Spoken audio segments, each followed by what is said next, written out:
Okay, we cut in a dread session, baby. Okay, so you ended first session just sleep, right? Yeah, fell Was it asleep. after you like talked to the those adventurers about like the humanoid alliance, right? I believe that's where we Uh, ended, right? Adventure. Yep. So we ended with you talking to the adventurers. Yes, that's how it Okay, went. Yep. okay. Let's get this started. Cool. Your eyes open once again to the sound of the tavern bustling to life. The last few days have been very interesting for you. Obviously, after escaping the great monster forest and arriving in the giant town, you've been spending a bit getting to know the people, exploring around, meeting adventurers, learning about the Humanoid Alliance, and most importantly, learning magic. You awaken, stretch a bit, stretch your arms, stretch your legs, stretch your wings, and step out of bed. Alright, I'm gonna like roleplay this IRL. Oh god. Alright, so I get up out of bed and then I decide to just, you know what? It's time to go see what's happening outside. Let's go out and see the world. Mm-hmm. With You that. step outside and notice the inn with a lot of people dancing around. The innkeep calls to you again, asking if you'd like breakfast.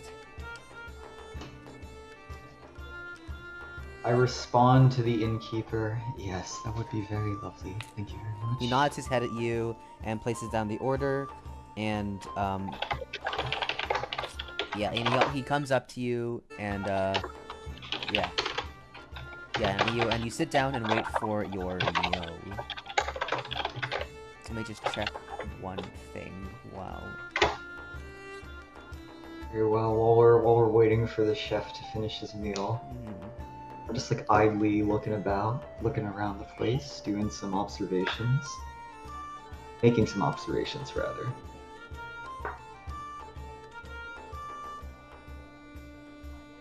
Okay, if I remember this correctly, you've slept at the inn twice now, right? You arrived at the giant village, and then fell asleep, and then woke up, went to the marketplace, learned magic, talked with the adventurers, and went to sleep again, right? Yes. Okay, so this is the second time around. Okay, Mhm.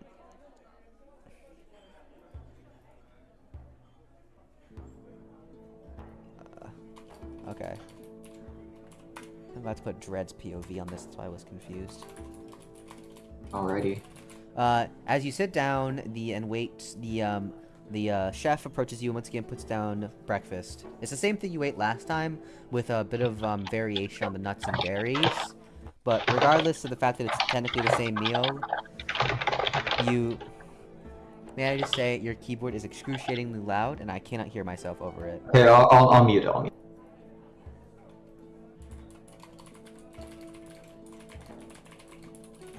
mute whenever I need to type then for future Yeah, reference. yeah, because I cannot hear myself over you. Good Keyboard was my favorite character. You can't take him away. I can kick you. I haven't even posted Saul Goodman. Anyways, yeah. He puts down the breakfast and yeah, you eat up again. Same thing, but again, still good food. Nothing wrong with eating the same thing twice as long as it tastes good. As you finish your meal, the innkeeper comes up to you and reminds you. Comes up to you and says, "Hey kid, just wanted to remind you this is your third day at the inn, and so if you want to stay longer, you're gonna have to pay for another 3 days. If not, the next night you spend here, I'm afraid you'll have to leave afterwards." I look up at the innkeeper and I nod at him just once to show, you know what, I'm good with that. I'm not a morning person right now. I'm not speaking. Uh huh. Sure. He recognizes and says, "Okay, well, come up to the front, and if you need more nights here, just let me know and pay up. We'll be good to go." You nod at him again. With that, he kind of walks away, and you finish up your meal quickly, hand it to the chef, and ow, fuck, just hair got stuck on my chair. bitch. Okay, anyways.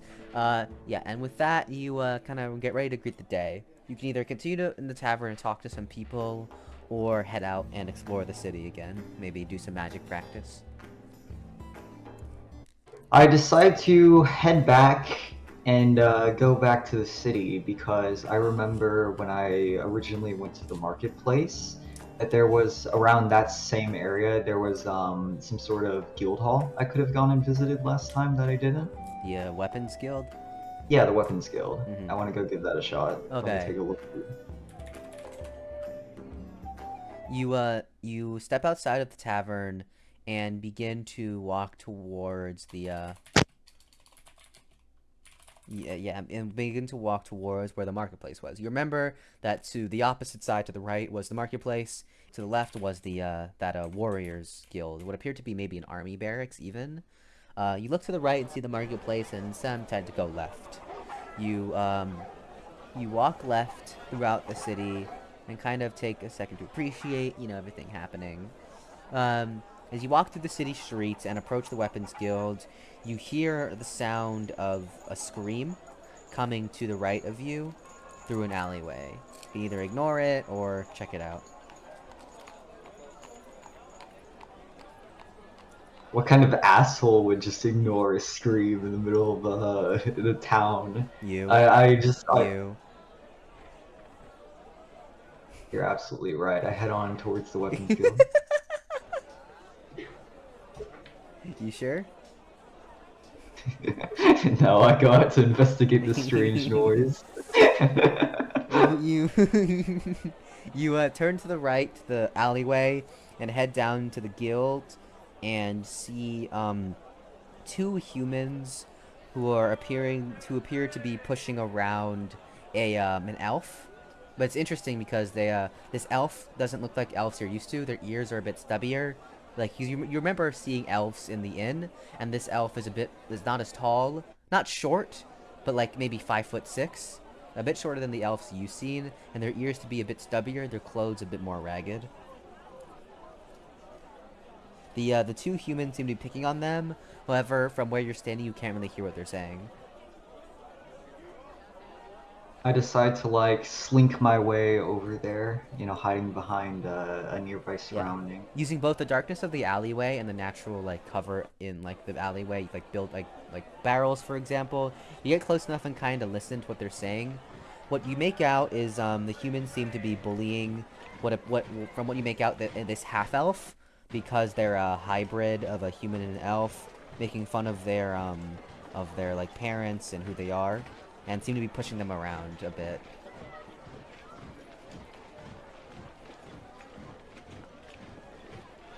Alright, so just using the same stealth I've previously shown to be a master of, I kinda try and slink behind the humans with a finger to the mouth to the elf, shh.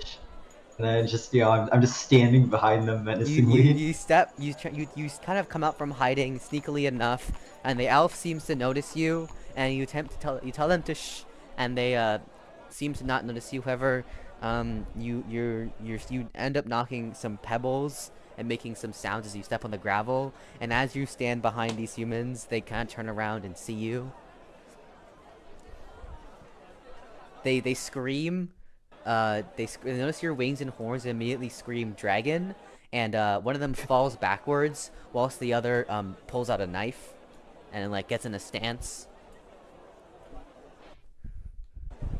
My, it's not very kind to be picking on someone who is not quite your own size. They stare at you, and the guy with the knife kind of goes, "Yeah, well, what's it to you? Why do you care?" Because out of basic human decency, I'm going to have to ask you to leave that poor elf alone. The man kind of goes, "Tch, all you half breeds are the same. You'll never be you're all just mad because you couldn't be full blooded." And then the man kind of charges at you with the knife. And compared to the sweet talkers and the man-tars you fought before, he is hilariously slow, hilariously slow. Dude, I just like looking as if he's in slow motion. I just like sidestep his blade. You just kind of step to the side as he comes at you, and he misses the stab, kind of tips and tumbles a bit, but doesn't fall over, and then faces you again with the knife, and charges at you again, still like really slow compared to like the Sweet Talker, which had 3 legs and only gave you like a 0.2 seconds to react. Looking at him charging at me, I just go, "You're not that good at this, are you?" As I dodge again. You step away again, and he falls forward again. This time, kind of falling to the ground, dropping his knife, and he says, "Stupid bastard! Is all you can do dodge?" I respond, "Well, I mean, I could attack you back, but I'm not sure if you would be able to resist my overwhelming power." Although scared, the human attempts to put up a tough front, and kind of looks at you, glaring at you, saying, "Oh, I bet you're just too weak and can't actually fight, can you?" So I'm just like staring at him, just with the most deadpan, bored expression, as I just like quickly, just speed behind him and just chop like with a hand chop to the neck just to knock him out. Like, You recalling your days as an assassin, remembering the nervous point in the person's neck that when hit immediately knocks them out. You Omaiwa Mo Shinderu this guy and just move incredibly quickly behind him before he even knows what same happens, personnel, kid. and then just chops him on the neck and he falls over and gets knocked out. The other man, who is already on the floor, gets scared and stands up and tries to run away, but again, he's really fucking slow compared to you. I'm just looking at him. I just casually appear in front of him, and I'm just like pointing at his friend. Yeah. He tries to run away, and you activate your wings and kind of just boost forward quickly towards him and appear in front of him. And before he can do anything, you kind of just glare at him, and he just knocks himself unconscious from fear. Alright, so I after doing that, I just like that pathetic display. I just wave over at the elf, Mm-hmm. like hello. The elf seems scared, but kind of like as you walk up to them, they kind of like bow to you as like a sign of gratitude, and they say, "Thank you for saving me."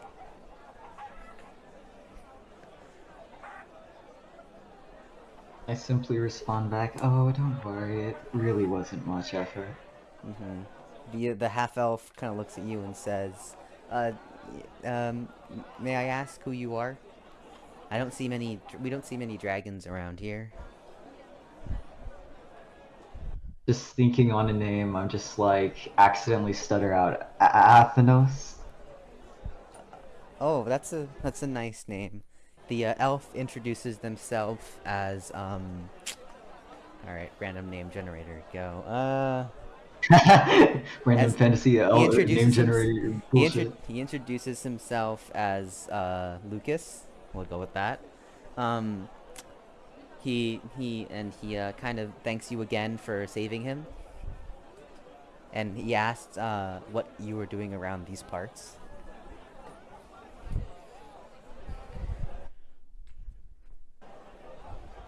I was on my way towards the nearest weapons guild, and then I just happened to hear the sounds of breathing nearby. The elf's face kind of turns a bit red, and they were like, "Oh, yeah, that was me. Those guys were harassing me, trying to get my money." He explains that I work for the Adventurers Guild here in moving things, in moving objects between here and the armory. And as I was going there, these guys kind of ran up to me and stole my stuff, and so I chased after them, but they kind of cornered me. Well, I don't believe they're exactly in the position to deny you your stuff back, so go for it. The boy smiles and runs over to a spot in the alleyway and kind of picks up this box. Funnily enough, this box to you, which is maybe 2 times as large as the boy, clearly filled with, you assume, armor and weapons. He picks up with one hand, and walks towards you with this box that is maybe almost 2/3 as tall as you, that you imagine you'd even struggle to wrap your arms around, and kind of just Dude, I just like look at him with an eyebrow raised. Just... yeah. He lifts it up and he kind of stares at you. He's like, oh, sorry. This is my this is one of my skills. Heavy lifter. It allows me to carry really large objects. Unfortunately, I can't. That doesn't mean that I can attack or do things, attack hard or punch hard. It just means that I can lift things really well. Well, either way, that is a very useful skill to have, I suppose. The elf. I would probably struggle with that. The elf thanks you. Half elf thanks you and says, "You said you were going to the armory, right?" Correct. He says, "Well, if you'd like, I'm also going there, and we can head over there together." I suppose I do not see why not. It is acceptable. The elf smiles and asks and walks, and you begin to walk out of the alleyway. You then turn towards the Web Armory Guild and walk towards them, and as you approach the armory, the boy kinda asks, "So are you an adventurer? I haven't seen you around the guild before." I am an adventurer coming in from distant lands. Oh, which continent are you from then? Like racking my brain for the last thing I said previously when asked this question. Dialhaven. Oh, were you a part of one of the nations, or were you kind of independent? Oh, did you live in the Earth Dragon Lord's domain? You could say that, I suppose. Yeah. Well, yeah. Most people I hear of who live in the non-humans who live in the humanoid, live in Althvinhaim, live in the southern forest because it's most where dragons come from, because it's also, well, it's technically part of the Empire of Zarconia. It's also, you know, the Earth Dragon Lord's domain, but I'm sure you already knew that. Just pretending I understand what he's going on about. I'm just like nodding and understanding. Yeah. You walk up to the words of the guild and says, "Oh, here we are. Did you mind I mean to be rude, but could you get the door? My hands are kind of full." With a quick thumbs up, I open the door for the both of us, easily. You open the door to the guild, and both of you step inside. It's very different from the Adventurers Guild that you visited. This one has, the people here seem to be much more, unlike the Adventurers, came in all different shapes and sizes, different weapons, different clothing. These guys all seem to be, craftsmen, smithers, metal workers, you know, alchemists, all the crafters of the world.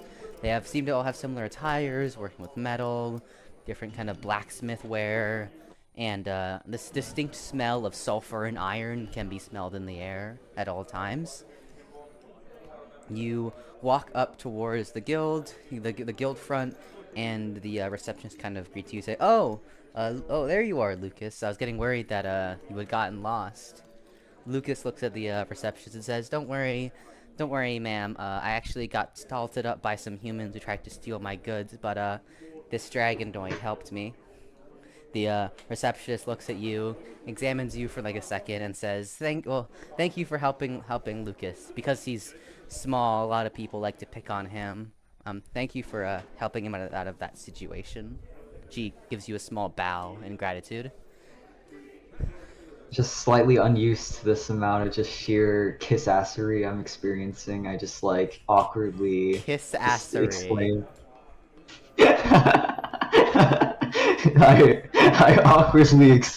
I just awkwardly exclaim, "It wasn't much." Dread, save someone. That someone thanks them. Dread, why are you kissing my ass? It wasn't much trouble, really. They were very easy to beat down. Reception says, regardless, people in this town can be a bit rude. Regardless, Lucas, you can put the goods in the usual spot. Lucas looks up and says, "Yes, ma'am," and kind of carries the big-ass box. Still a comically funny sight to you that you kind of can't, that you don't want to laugh at. but seeing a small elf boy carrying this massive fucking box is somewhat I'm still like slightly tired, but I'm doing the thing where like my mouth is like kind of twisting up and down as I like try to hold back a smirk. Yeah.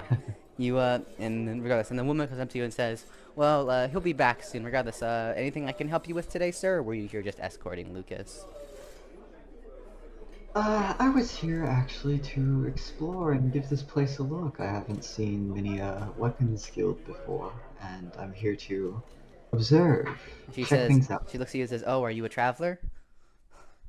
Indeed. She says, oh, okay, well, the weapons guild here is basically, I mean, as you can see if you look around, we're all the crafters, builders, artisans, and people who, and basically anyone who works to craft or make things shows up. From practical things to weapons and armor to consumer goods like furniture and jewelry. All these people meet here and to discuss their craft and to buy goods to use to work with. And if you'd like, you can go up to the receptionist to my left, and she can sell you. She'll sell you any materials you'd like to craft with if you're interested. If not, we have on the right over there. She points the receptionist to the right and says, you can talk to her and to buy any armors or weapons that in our current catalog. Whenever a blacksmith or someone finishes a piece they want to sell, they submit it to the catalog, and it's categorized for your convenience, so you can look through there if you want to buy anything. Alternatively, if you want a custom-made weapon, you can submit a request, and you'll likely get a bunch of artisans ready to take up the job with their current prices, as well as and if you wish to know more about said artisans, you can talk to us, and we can give you their rundown to know if they're trustworthy or not. Although I assure you, every artisan that is associated with our guild is trustworthy in making a good product for you. Okay, so like the left side is all like the metallurgy and the alchemists and stuff, and like the right is the weaponsmiths? Yes. Okay. Okay, cool. Alright, so I incline my head at her, give my thanks, and then head over to the weaponsmith receptionist. Step over to weaponsmith receptionist, and she says, greetings, sir, today. Can I help you find something?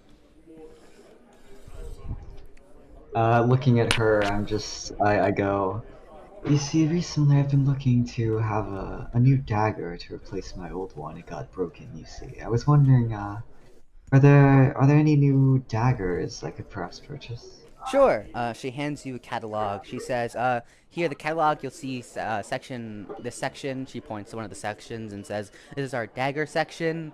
Feel free to go through these and look until you find one you like. All the dimensions are listed in the catalog, so you know if it'll fit your hand or not. Or if you want us to commission you a custom-made dagger, we can do that for you as well. How much would a custom-made dagger be? She says, it really depends on the crafter and what you want. However, since daggers are generally a very small weapon, it is the cheapest to make.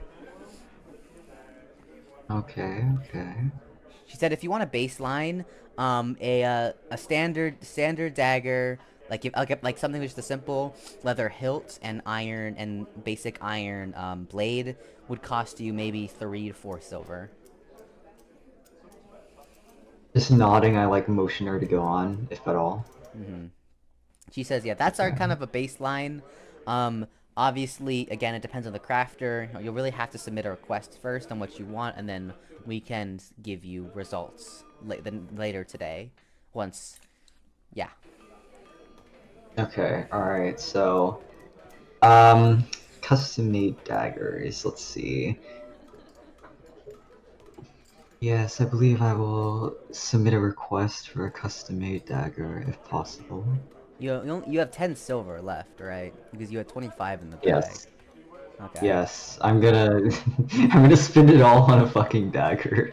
She says, okay, any specifics and a budget range?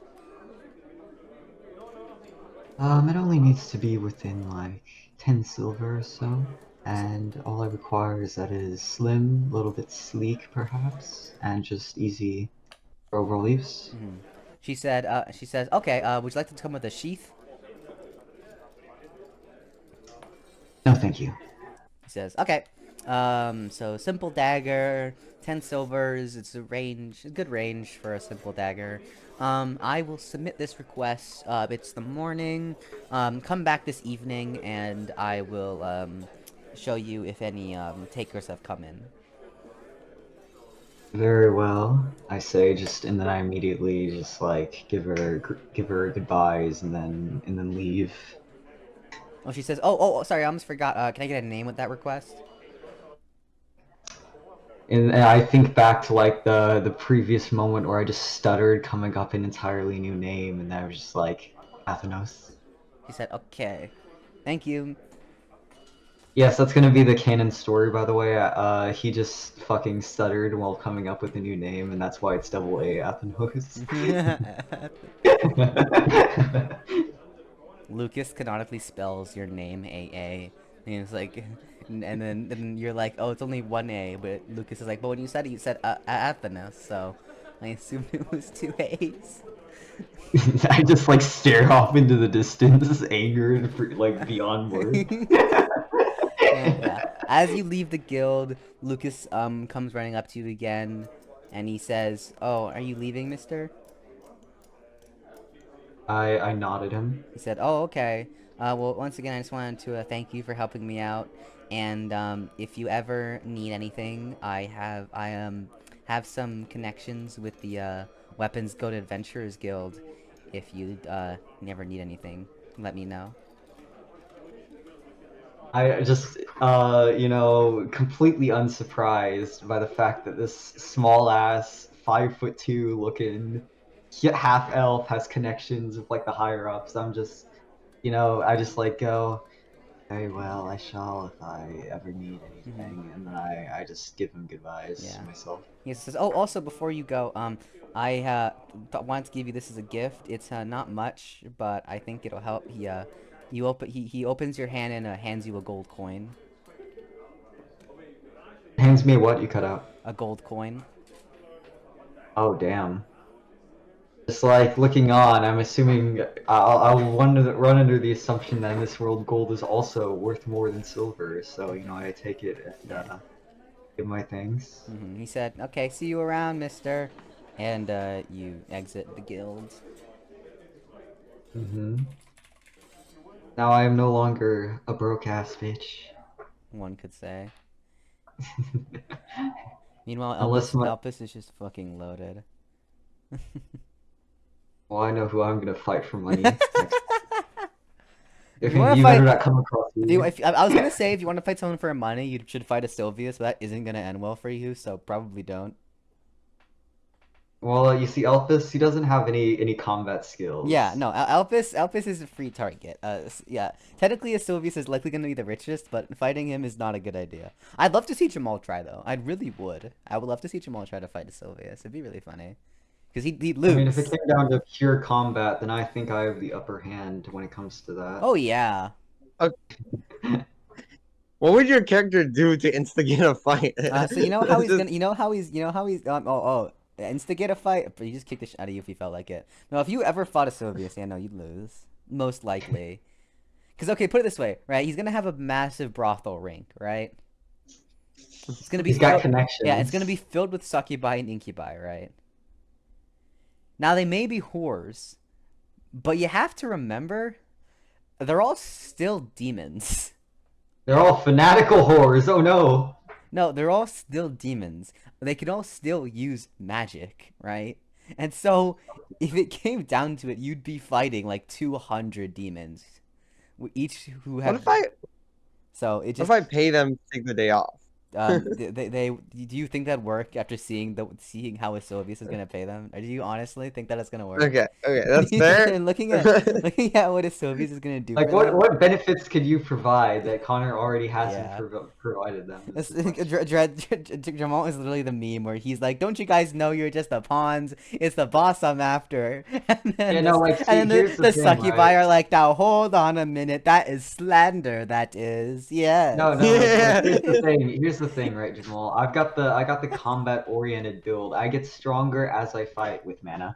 And Elpis, he's got that utility build. You know, he's got portals and shit. He's the trick room master. He's the illusionist. Yeah. And you have uh He has uh persuasion skills. he Like can talk I well. He's can got I can charisma. manipulate people, take control of their hearts, and then crush them physically. I can force people to kill themselves if they fall under the under the control of Marionette Maestro. The best Jamal can do is persuade people to join his side.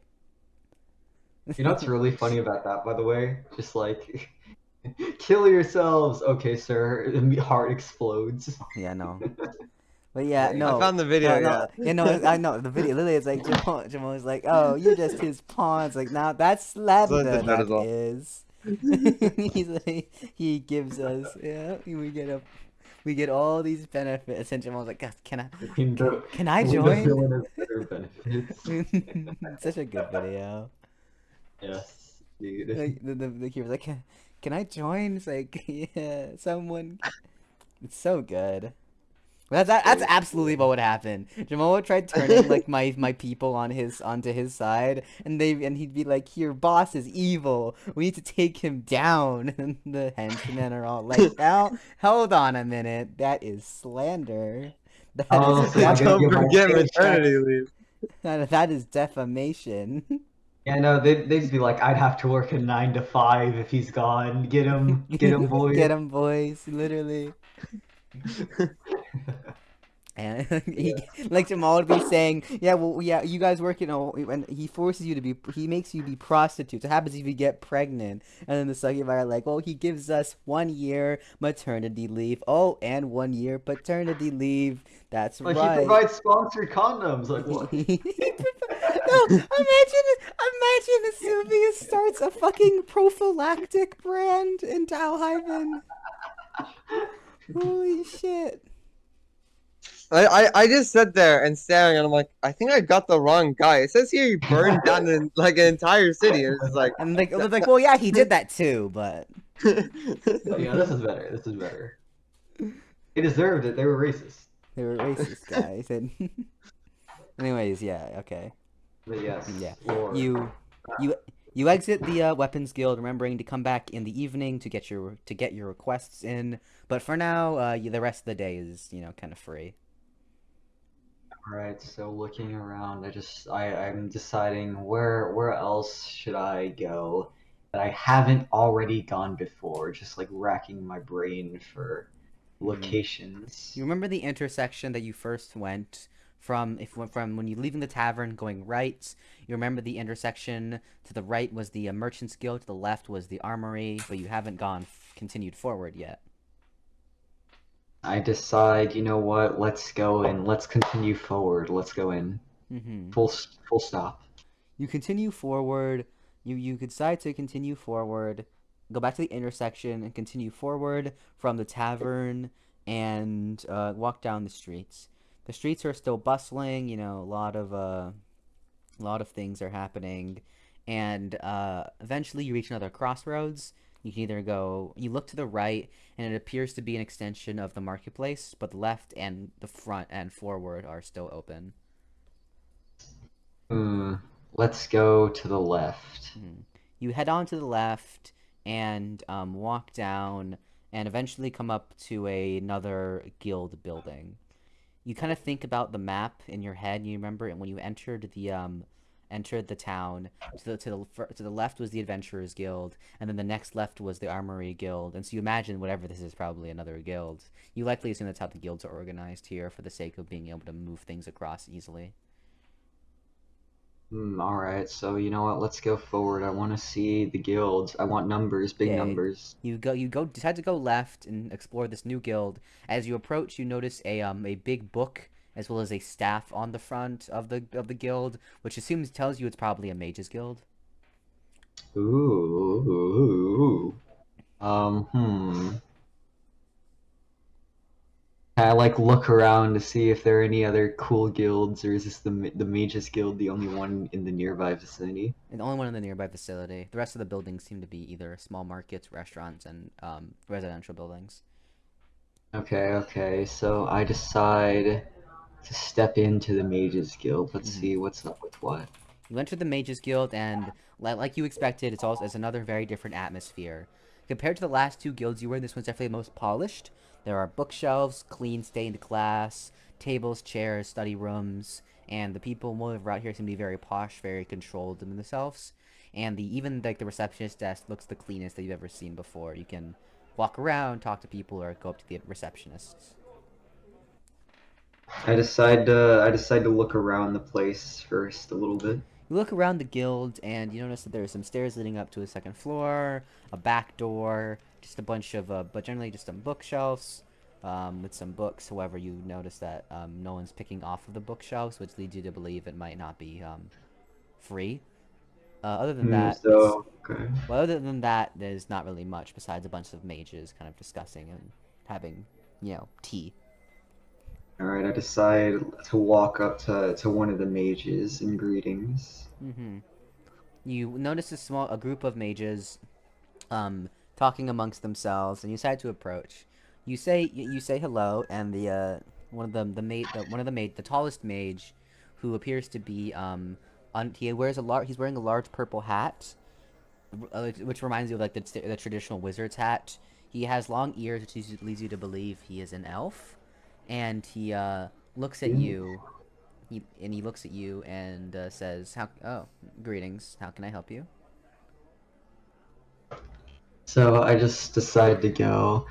You see, I've been getting into lightning magic recently. Are there any wares around here that could assist me in that journey?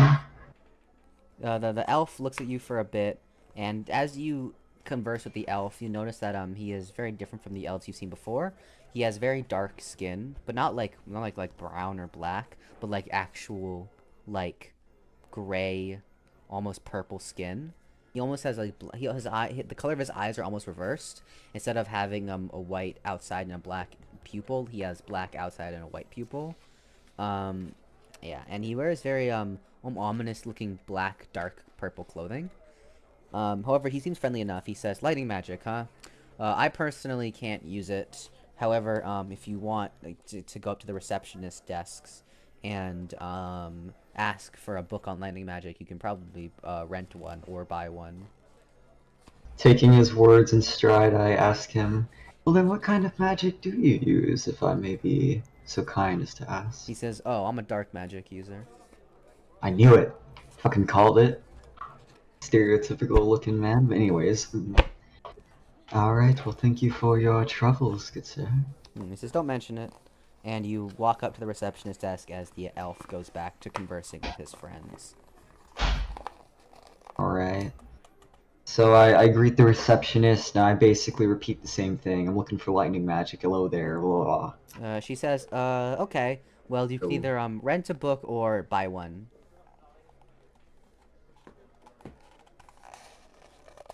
She says, well, first off, we have, What books can I buy then? He says, okay, well, there's, Lightning 101, which covers, Lesser and Basic, and then the Basic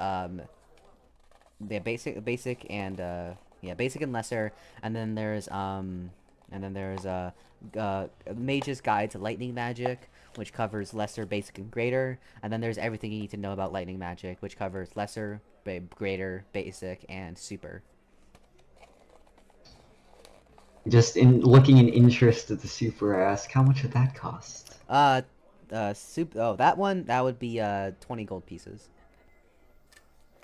Alright, so just looking on that, I then proceed to repeat the question, just swaying slightly to the other book. He said, okay, Yeah. well, the Mage's Guide to Lightning Magic would be 2 gold pieces. I'm just like looking and having an internal monologue, like, shit, what do I do now? I don't have just enough.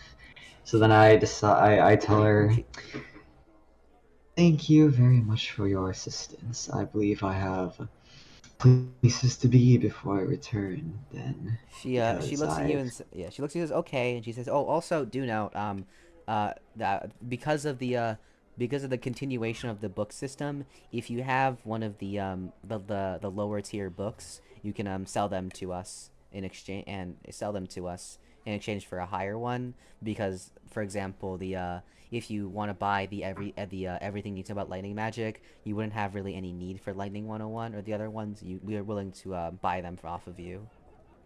Immediately, I just perk up at this offer, remembering, I literally bought Lightning 101, so then I'm just like, well then, so say if I go grab Lightning 101 right now and then make my way back here in Jiffy, when I would be able to exchange it.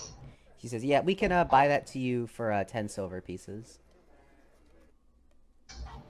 Alright, so then I just thank her for a time, and then I just say, I will be right back in that case. And then I just, like, start sprinting back to the tavern with, furious intent to sell my book and get a better one. Mm-hmm. You rush back to the tavern, kind of making a bit of a commotion on your way, and arriving quickly and taking finding your Lightning 101 you left on the desk, and picking it up and rushing back to the Mages Guild. Alright, so just appearing in front of her, I go, very well, here we are. You hand her the book, and she's like, "All right, we can trade that back to you for 10 silver pieces." She takes it and hands you 10 silver pieces, and which converts 10 silver pieces, which converts your 20 silver pieces into two gold coins. Like, exactly? Yeah. Alright, well then I take my 2 gold coins, and then just, like, with a thought, I decide that learning magic, it's worth it, and then I give her the 2 gold pieces. You hand her the 2 gold pieces, and she says, "Thank you for your purchase," and hands you the Mage's Guide to Lightning Magic. Ooh, cool. Alright, so I thank her for a time, and then I'm on my way back to the tavern to read. Before you leave, she says, "Do note that the Mages Guild is not responsible if you get in trouble for using magic inside the town. Where we are liable to inform you that please don't practice magic inside the town. If you want to practice magic, either go to the trading field or outside the town, please. And thank you." Just looking at her, I'm just like, very well then, I shall keep that in mind. Yeah. You exit the guild and are now standing outside. You can either choose to go outside the city or back to the tavern or whatnot, or the trading field or whatnot. Let's go to the training field. Let's practice some magic. Yeah. You remember that near the armory you did see a large training field that you might be able that's probably what she was referring to. You leave and you leave the Mages Guild and you leave the guild and begin heading back to where the armory was, and you see a path leading to the armory. Not the armory, sorry, the training grounds. You walk along the path and eventually reaching the training field. There's a guard stationed outside. Alright. I go up to the guard to just like see what's going on with him being here. Like what's up with that? Yeah, the guard looks at you and says, "Oh, I'm just here to maintain the training field." He says, "If you wish to use it, yeah, you can go ahead on through. Do note that if you try not to use anything too powerful, any powerful skills or magic, because again, although this is a training field, it can't hold up that much. So just be sure you're not overdoing it." He said there are some wooden masts and other dummies you can practice on as well. And if anyone else shows up and wants to practice as well, be mindful of them and give them their space. I ask him, what would be classified as too powerful, then? He said anything that can cause permanent damage to the land, like, for example, creating holes in the ground, or breaking fences, or shooting out long-range magic that can harm people from afar or destroy buildings. Alright, so I nod my head at him and then just proceed to go on in. You thank the guard for the information and enter the building. and then sorry, not entering the training field. It's basically just a large area. It's basically just a large field mix between sand and gravel and not other materials. You notice no one else is there, and it's quite large. It reminds you almost of it's basically roughly half the size of a football field. Ooh, okay. Alright, so just looking at the size of this field and then quickly but briefly just go back and check my new book and start looking at the new shiny spells, super spells and all that. You didn't buy the super book. You bought the up to greater. Oh. Greater. Okay, cool. Alright, so greater spells then, I look at that. You stand there and open the book to the greater spells. You open the part to the greater lightning spells. Unlike the basic spells, which were 15, this one only has 10. Also, I actually real quickly, I'm gonna go through your memories. I am going to delete all the spells you didn't actively use.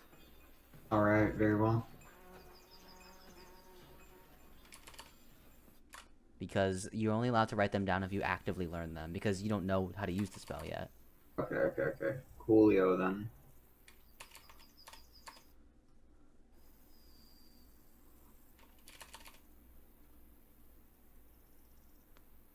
It's gonna be like 4 spells remaining and they're all gonna be the weakest. I mean, you only used one basic spell. Eh, I think you forgot about that. probably. You should probably also cover the basic spells as well, considering you don't know them. Okay. I mean, you don't have to. I guess. Because Elpis knows, I think, 6 basic spells. There are 15, but it would take too long for you to actively learn them. Because you have to learn them all manually. There is no shortcuts here for you. Oh, joy. Alright, cool beans. So, let's... You know what, considering all the spells, let's see. Let's look at more basic spells. Okay. You open the book to the basic section and basic section and to the electric section. You remember last time you were only able to use Thunder Wave because it was really the only one you thought that wouldn't actively damage the inn. Now that you have much more freedom to use your skills, you figure now's a good time to experiment. The list is as follows. Feel free to tell me to stop whenever a spell piques your interest. Kaminati, Right. Bolt Strike, Shock, Frenzy Bolt, Lightning Ball, Lesser Bombardment, Lesser Thunder. Alright, let's stop with the lesser bombardment. That sounds very interesting. Yeah. Lesser Bombardment. Mana cost 60. You read the skill for a Lesser Bombardment. I'll let you change the color and whatnot. Lesser Bombardment. Mana cost 20. Range 20 meters. Cooldown 30 seconds. Duration, charge time not applicable. And you read it and it says, the user rapidly shoots 3 small balls of lightning from their palm in the direction they're aiming in. Okay, alright. Okay, so looking at lesser bombardment, I take a moment to just quickly, run it back in the mind, and then just holding out a hand, I start preparing the spell. So You think lesser about the spell. bombardment. Yeah, you think about the spell, imagining ball lightning, and balls of lightning orbs kind of spewing out of your hand, and you extend one of your hands, casting in just kind of a general direction, and casting lesser bombardment, and quickly, almost instantly, kind of catches you by surprise. 3 balls of lightning, each just slightly smaller than your palm, shoots out of your hand in rapid succession, like 1, 2, 3. And flies towards you, and eventually dissipating after hitting nothing. After it reaches the range cap. Oh wow. Okay. All right. Well, looking back, considering how easy that was again, that spell was to picture and try. I decided to test out another basic spell. Okay. This time being Kaminari. Yeah. Kaminati catches your eye because it's the only spell that has an extra description. The description reads as follows. This spell, Kaminati basic level, is a unique spell is a unique spell. The book explains that every single every elemental type of magic has what we call a magic weapon. This magic weapon depends on the element, as each element has their own weapon. They explain fire has blaze burn, water has aquamarine, earth has vanguard, air has Ariane, ice has fractal, lightning has Kaminari, and then he explains that as and light and dark magic also have, and he explains that, and he says light magic has Prismatica, dark magic has Kenos, and cosmic has the Book of the Cosmos. It explains that each one of these these magic weapons have each one of these magic weapons is designed around the essence of each magic type, and as such, the form it takes and the abilities it grants you at higher tiers matches the natural existence of magic.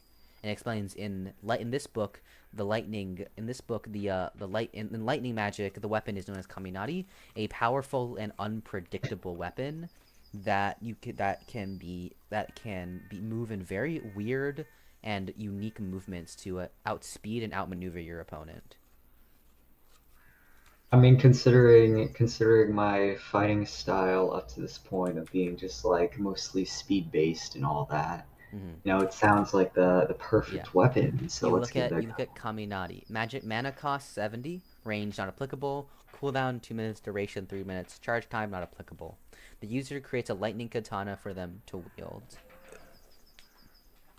All right, so I hold out my hands and then I start, picturing a katana made of lightning in my hands as I go Kaminari. You imagine the katana sword that you're so used to, but this time made out of lightning, and cast Kaminari, and the sword immediately appears in both in your hands as you wield it with both your hands. It has its blade is completely made of lightning, and so is its hilt. And although it feels kind of weird to be like basically holding on to an actual lightning bolt, you get used to it and kind of swing it around a bit, and it cuts through the air with ease and almost better than any other blade you're really used to. All right, so to test it out, I just like run up to a mannequin and just like execute a dual attack, a dual slice at the same time. You grab the weapon and go up to a dummy, charge towards a dummy, and slash at it, and it feels interesting to you. You remember using swords in your old life, and the entire act of swordplay and wielding a sword is balancing the weight of the sword in your slashes. You're aware that one of the most basic facts of sword fighting is you can't just pointlessly slash at your opponent, because if you miss, you are now in a weak position, and your opponent can then stab you. However, with this sword, it feels weightless. It feels like it almost blends with your body, like your arm, like an extension to your arm. And when you slash the dummy, although you just poured all your momentum into slashing from like top right to bottom left, you can instantly rotate the sword and slash top left to bottom right in less than a second. The normal weightiness and control you need to have over a sword is suddenly gone, and it's almost like this lightning sword kind of is able to defy those sword fighting laws for faster attack. I'm just like looking on in just stunned awe because this completely changes the game. It's Kaminari. So that was pretty cool. Now that I've tested it out, for the most part, just to make sure that I can use it, I either drop the spell, or wait until it's on cooldown. You just cancel the spell in your mind and it disappears. Cool. So just looking, I'm not feeling tired right now yet. Anyway, no. Okay, cool. You've used 100 and you've used 130 of your total 750 mana. All right. Let's see. Let's test. Let's test out another basic spell since I'm just so cool. Going down the list again of spells you haven't learned, you read Bolt Strike, Shock, Frenzy Bolt, Lightning Ball, Lesser Thunder, Charged Aura, Electrify, Electric Movement, Electric Arrow, Zap Rider, Electric Boost, Mhm. and Thunderous Spear. Let's try, what was it again? Charged Aura?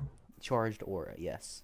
Yes, okay, let's try that one. Let's give it a Okay, you shot. read Charged Aura. Mana cost 50, range and charge time not applicable, cooldown and duration both 20 seconds. The user creates an aura of electricity around them, protecting them from magic attacks and metal weapons. Interesting, interesting. Alright, so picturing in my mind just kind of like a swirling storm of electricity just flowing around me. I close my eyes and then I go, Charged Aura. You imagine a field of electricity around you and attempt to cast Charged Aura. Your imagery pays off and the spell activates, and surrounding you with maybe a radius of around 4 feet, a large aura appears around you, electrifying. In an attempt to practice, you kind of approach one of the dummies holding the sword, and you see that the sword becomes electrified. Now, obviously, because it's a dummy, it doesn't actually do anything to it. But you imagine that if this is an opponent, then it would definitely shock them. Ah, a shocking attribute, I see. So, ha ha Alright, ha, so so funny. yes. I dissipate the Charged Aura. You cancel the charged aura. Alright, I'm going pretty well so far, so let's try what's one more basic spell? Okay. Once again, you go down the list. Once again, go down the list of that's ice magic. Okay, bolt strike, shock, frenzy bolt, lightning ball, lesser thunder, electrify, thunder, electric movement, electric arrow, zap rider, electro boost, and thunder spear. Let's try let's try Zap Rider. All right, zap rider. Mana cost 35, range charge time not applicable, cooldown and duration 30 seconds. The user's fingertips become imbued with electricity, allowing them to ride along conductive surfaces, including water and metal. Ooh, okay, okay. You notice So you notice a wall you notice that the walls of the arena are made out of metal, likely to stop attacks from going through them. well that's gonna be their famous downfall then as I activate I first I just picture just similar to Charged Aura, just like the lightning surrounding me as I dash towards the metal walls, just like Zap Rider. You imagine the electricity kind of coating your fingertips and casting Zap Rider, and you lunge towards the wall, and you kind of feel your fingertips almost like being pulled towards the wall as your fingertips attach onto them. You're free handling, but your hands are gripping, so you kind of try pushing off the wall, and the next thing you know, your hands are basically gliding across the wall using your fingertips and at a pretty high speed. You'd say you're definitely faster than like the average human can run. So yeah, as you glide across the wall, almost like skating, but with your hands instead of your feet. Mm. Okay, okay, okay. All right, well, I think that's going to be the last basic spell we try for now. I just mentally imagine because I want to give at least one greater spell, was it? A try? Yeah, you imagine that you Yeah. used roughly 1/3 of your spells, of your mana, and so you want to leave some room for a few greater spells. All right, so a greater spells. Let's hear it. Let's Okay. read through it, You rather. spin to the greater spell book, part of the book, and it says greater spells. The more advanced form of magic, this tier of magic is considered the best overall tier for its versatility, power, and cost. However, this is only true for people who can learn this form of magic successfully. You read through the list of spells, and unlike the basic spells, which are 10, the greater spells only basic spells are 15. The greater spells are only 10. So you read through the list. Kaminati, Greater Tier. Bombardment, Thunder, Bolt Dash, Electric Chaos, Lightning Strike, Field of Storms, Electrovise, Crack Whips, and Thunderous Rise. Let's try Thunderous Rise. Thunderous Rise. Cooldown, 1 minute, range, NA. I didn't put a mana cost on it. How the fuck did I? Wow, I actually I missed that. I'm genuinely surprised I missed that. Okay, Alright, guys, I have no mana cost for this no, spell. okay. I'm kidding. I'm Thunderous kidding. Rise. Mana cost 150. Range not applicable. Cooldown 1 minute. Duration 30 seconds. Charge time 3 seconds. You note this is the first time you've seen a charge time on spells. The user becomes surrounded with an electric aura that allows them to hover off of the ground and travel much faster. The aura doesn't block any forms of attacks. Oh, well, that just seems like a greater version, like a lesser version of flight, just kind of like hovering. Kinda is, yeah. So, well, you know what? Since it shouldn't be that hard, considering I already know how to fly. Let's test it out. Do note that you have a limited mana cost. Limited mana cost. So if Okay. you use this spell, you're not going to be able to use many more. I mean, in that case, Well, you know what? In that case, the Kaminari in its lesser form, that was pretty cool, pretty nice. So let's see, what is Greater Kaminari Yeah. about? What's You that? read the greater tier. Kaminari, mana cost 200, range 10 meters, cooldown 2 minutes, duration 5 minutes, charge time not applicable. The user creates a katana forged from thunder to wield. When wielded, the user gains heightened reflexes as electricity courses through their muscles and veins. When the user slashes with his weapon and it doesn't come in contact with anything, a blade of electricity will release in the direction of the slash. Oh, damn. Okay. All right. So let's try it out. So, I picture roughly the same thing with Kaminari, like that I did with Kaminari, but this time I have like a bit more electricity in it, a bit more lightning, a bit more oomph. Uh-huh. In the imagination, instead of like a mini hurricane, it's now like a tornado, Yeah. a lightning tornado. 1 second. I'm Alright. just adding this to the thing.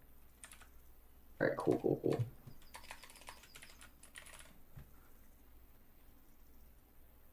Gotta color code it, boss.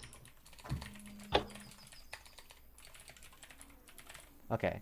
You try to imagine this greater sword of Kaminari and cast the spell Kaminari. However, it fails. You don't use up any mana, but it appears that your envisionment was wrong. Well, damn, that's interesting. All right, okay, let's try this again. Let's run it back. This time I read it again. Forged from thunder to wield. So you know what? Maybe I need to picture a lightning bolt just striking down into my hands to forge a blade from. So you know what? Let's try that. I hold like a hand to the heavens, and then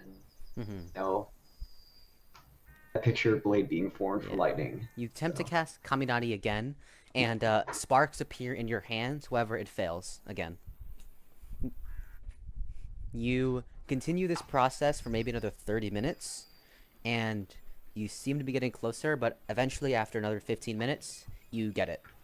It appears to you, even after activating the spell, it appears to you that it's clear that there is a learning curve between basic and greater spells, and that even if you think your envisionment is solid, it will likely take a while to learn even half of all the greater spells. Interesting. Alright. Regardless, you have successfully casted Kaminari, and a large and powerful lightning katana appears in your hand.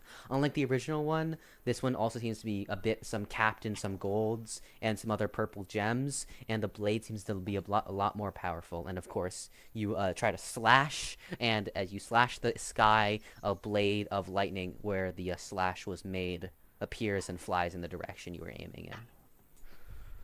Alright, nice. That's pretty neat. I wanna test the difference between the previous Kaminari and this one. So let's try running up to, I don't know, a mannequin nearby that hasn't somehow been caught in the crossfire yet. You come up to a mannequin and try slashing at it. You remember with the original Kaminari, you were able to do like 2 slashes in like a few seconds because of its speed, but feeling the electricity running through your muscles and veins, you almost feel such a heightened flexibility and agility with your muscles. You're able to slash 8 times in about 2.5 seconds, dicing the dummy completely. Damn. Okay. I'm just like looking on, and even more. You know, this time the surprise is dueled because I was kind of expecting it to be greater. You know, hence the name. But damn, that was greater. Hence the name. Whoa. All right. Well, anyways, I'm assuming I'm feeling like pretty tough, pretty tired out. Yeah, out of your 750 mana pool, you think you have about 300 left. About what? Yeah, out of your mana pool of 750, you feel you have about 300 left. And you cut out again. What is this? I said out of your 750 mana pool, you have about 300 left. Okay, alright. So you then, for like one more greater spell. Yes, well, you see, I want a little bit of energy left just in case anything bad happens, so I'm not tired out as hell. I mean, mana doesn't equate to fatigue, but well, that's it's just that'd be wonderful. It's like magical fatigue, I guess you could say, not like physical fatigue. Like if I tried to use a spell after I already had like no mana, it would just be like, damn. The spell wouldn't work, and two, yeah, you'd be it'd feel weird. Okay, alright. Well, in that case, I guess. Now I'll stick with my current course of action. I want to be able to test out this magic later on if I need to at all whatsoever. Realizing the amount of time that has passed after attempting to get Kaminari Greater Tier to work, you look in the sky and it's starting to approach the afternoon, maybe around lunchtime, maybe around 2 p.m. Alright, well, I can safely say that it was definitely worth the time to learn. Mm-hmm. So, alright, in that case, dissuading spell, if I haven't already, I decide, you know what, let's go back to the inn. I have, like, a little bit left before I have to dip. So... You return to the inn, or you walk towards the inn, recalling that you don't have any money left. It's kind of been a lingering thought on you for a bit now. You return to the innkeeper greets you, he says, you say hi back real quick, and just kind of enter the sword. Depends on, you're in the tavern right now, what do you want to do? Alright, well, do I have to pay now, or is that like... You pay after in the morning, tomorrow, if you want an extra 3 days. Okay, alright, so then in that case, I decide... Can I get anything to eat now, is the question. Not without paying. Not without paying, okay then. Well, you know what? Well... you know what? I guess we're gonna take a quick little nap, and then we're gonna just leave, I suppose, afterwards. Cause yeah, we're broke, boys. I'm LARPing Jamal. As you head off to take a nap in the tavern keeper approaches you and say, hey kids, do you know if you're gonna be staying any longer or planning on leaving after tomorrow morning? I will be on my way after today, yes. He says, okay, well, if he reminds you, if you ever need anything and get the money for it, you can always stay here.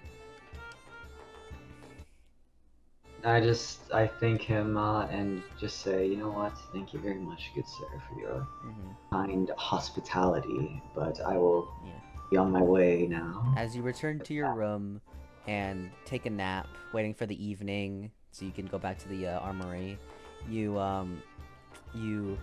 kind of remember that you could probably take up work at the Adventurers Guild. That's kind of what adventurers do. You ponder on the thought for a bit, but eventually fall asleep. You don't want to sleep for too long, and eventually you wake up and look out your window, and the sun is beginning to set. With a sigh, I decide, you know what? What else is there for a poor dragonborn to do but to assassinate a dictator? Let's head towards the humanoid alliance. If at all possible, like, can I get some directions to head over there? Wow, you're just completely leaving, huh? I mean, yeah. It's not morning I yet. don't have money. I said it's the evening. All right. Oh well, it's evening. In that case, you know what? I'll save that little tidbit for morning. I'll go and do the Adventurers Guild first then. Yeah. Also, what No. about your knife? My knife, you know what? That is a solid point. I can't, I can't. But I have good memory, guys. I promise. Yeah. Anyways, you decide to leave the tavern, and you leave the tavern and head back towards the armory, remembering your you know. You enter the armory again, and you see Lucas helping carrying some stuff, and he kind of waves to you. I give a wave back as I head on over.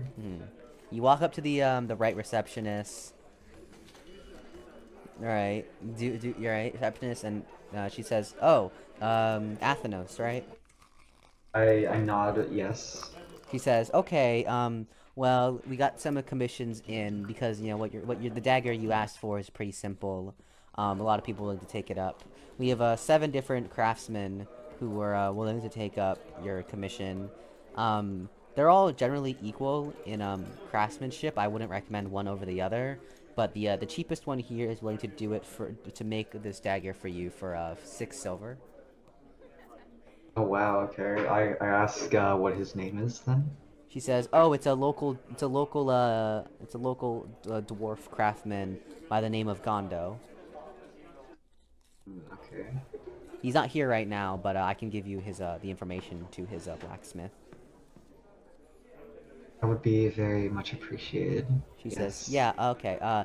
If you continue up north, I'm sure you continue going forward. I'm sure you know that to the left is the Mages Guild.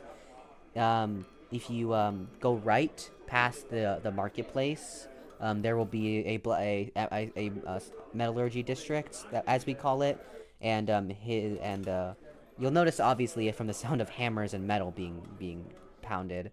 Once you're in that cross section, just go right, and you will see a big sign that says Gondo's Workshop." Alrighty, thank you for your directions then. I say, as I decide to go, let's go visit Gondos. Let's see. You So you know what? yeah. I trek my path that I did to the Mages Guild, but this time, let's head over to the right. Let's go to the Metallurgy District. Yeah. You head on past Marketplace, getting called out by people trying to get you to buy things, but you just kind of ignore them. Once passing the Market District, you approach the Blacksmith District, and kind of walk up to the yeah. You approach the Blacksmith District, and go right, and you do see the workshop with a big sign that says Gondo's Workshop. You enter, and yeah.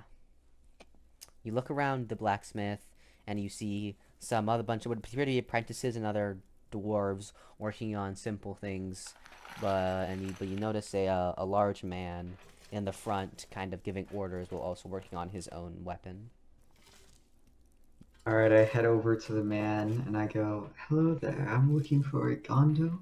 He said, "Well, look, kid, that would be me. Name's Gondo. I'm the black dwarf blacksmith in charge of this establishment. May I ask what you need?" Yes, we see I have a commission for a dagger, very, very simple.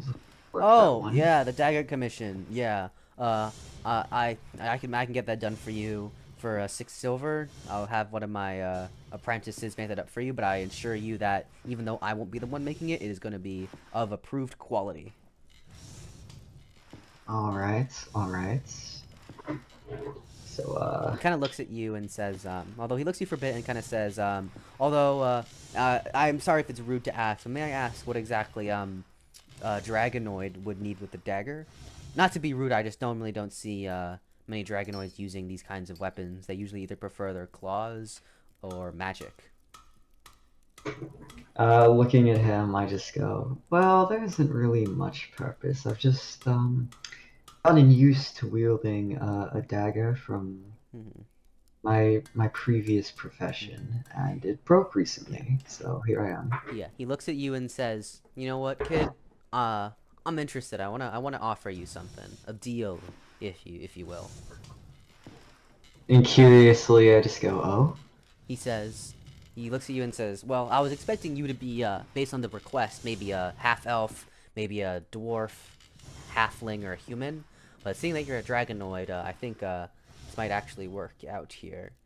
He says, he pulls you in as a kind of a whisper, and he says, uh, actually, there have been recent rumors going on in the blacksmith community in the Great Monster Forest that um, a recently a powerful vein of ore has been discovered in the Great Monster Forest. Some of the highest quality stuff you can find. You bring me, if you can find, I have a general idea of where it is. It's not too far deep in, still in the northern part, so it won't take you that long to get there. However, if you can find it and bring a good amount back to me, I will make you the dagger for free and take the rest of the ore as payment. Well, that does sound very enticing. I believe I could manage something like that, yes. Yeah. He explains, he says, yeah, he explains that, yeah, he explains that this ore is known as, hold on. I'm just gonna imagine that Gondo here is just like stuttering as he tries to recall the name canonically. Nah, it's not happening. Just a little that Yeah, he says it's known as manulin. It's a very rare purple metal that normally is only found in very magic-rich environments, which is why whenever we want to import it, we have to get it from Althvinhaim, and those stingy elves are always trying to sell it at a marked up price. However, recent things have shown that the Electric Dragon Lord apparently recently discharged one of his attacks, and that ended up electrifying. That ended up sending a large wave of magic towards the Great Magic Forest, enough to make some of this manulin. I have like a brief war flashback, just real quick, to like the exact electric attack directly at the chest, where I just got flung all the way into the Great Monster Forest, and then I just like look Gondo dead in the eyes. I think I have a rough idea. It's like, huh? Well, I won't ask, but basically, yeah. That attack landed somewhere in the north, in the in the northern parts of the Great Monster Forest, and infected a normal vein of iron. He said the main reason why this ore is so valuable is that it is, although it has no great qualities in terms of hardness and durability, it's basically although it's still strong. I put it on the level, when processed right, I put it on the same level as steel. Regardless, that's what's really strong about it is, as I mentioned, because it's magic, it has the ability to channel magic. If a weapon is made out of it, you can channel your mana and elemental power into it to make it even more powerful, and even shoot spells out of it. Okay, okay. Well, in that case, I believe you have a deal, Gondo. He says, "That sounds great. Most of the other dwarves I know looking for this will have to move on feet, but with your wings, I'm sure that you'll likely be able to reach it beforehand."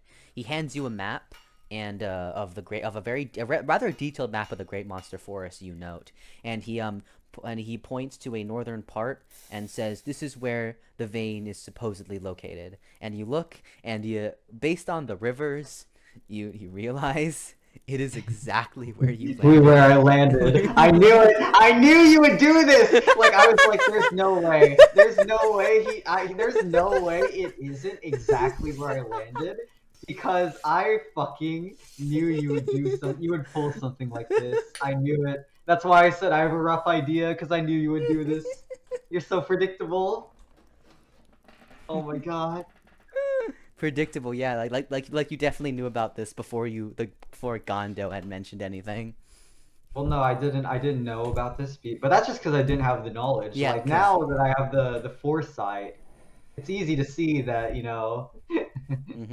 But yeah, as he shows you the map, your eyes widen, and Gondo looks at you like, "Oh, have you been to this part of the forest before?" And I just tell him, you could say something like that. And Yes. he smiles like, "Well, that's great. That means you have an even easier time finding it." He says, most of the dwarves aren't going to go out until the morning, so if you want to wait till the morning to search, I won't blame you for that. However, I would like it as quick as possible, and if you can the quicker you can get it to me, the better weapon I can make for you. All right, I just like look at him in the eyes, and I'm like, very well. I will accomplish this task to the best of my abilities. You take the map from him and leave the blacksmith. There's still a bit of day left, and you can kind of spend it doing whatever. Okay. All right, you know, let's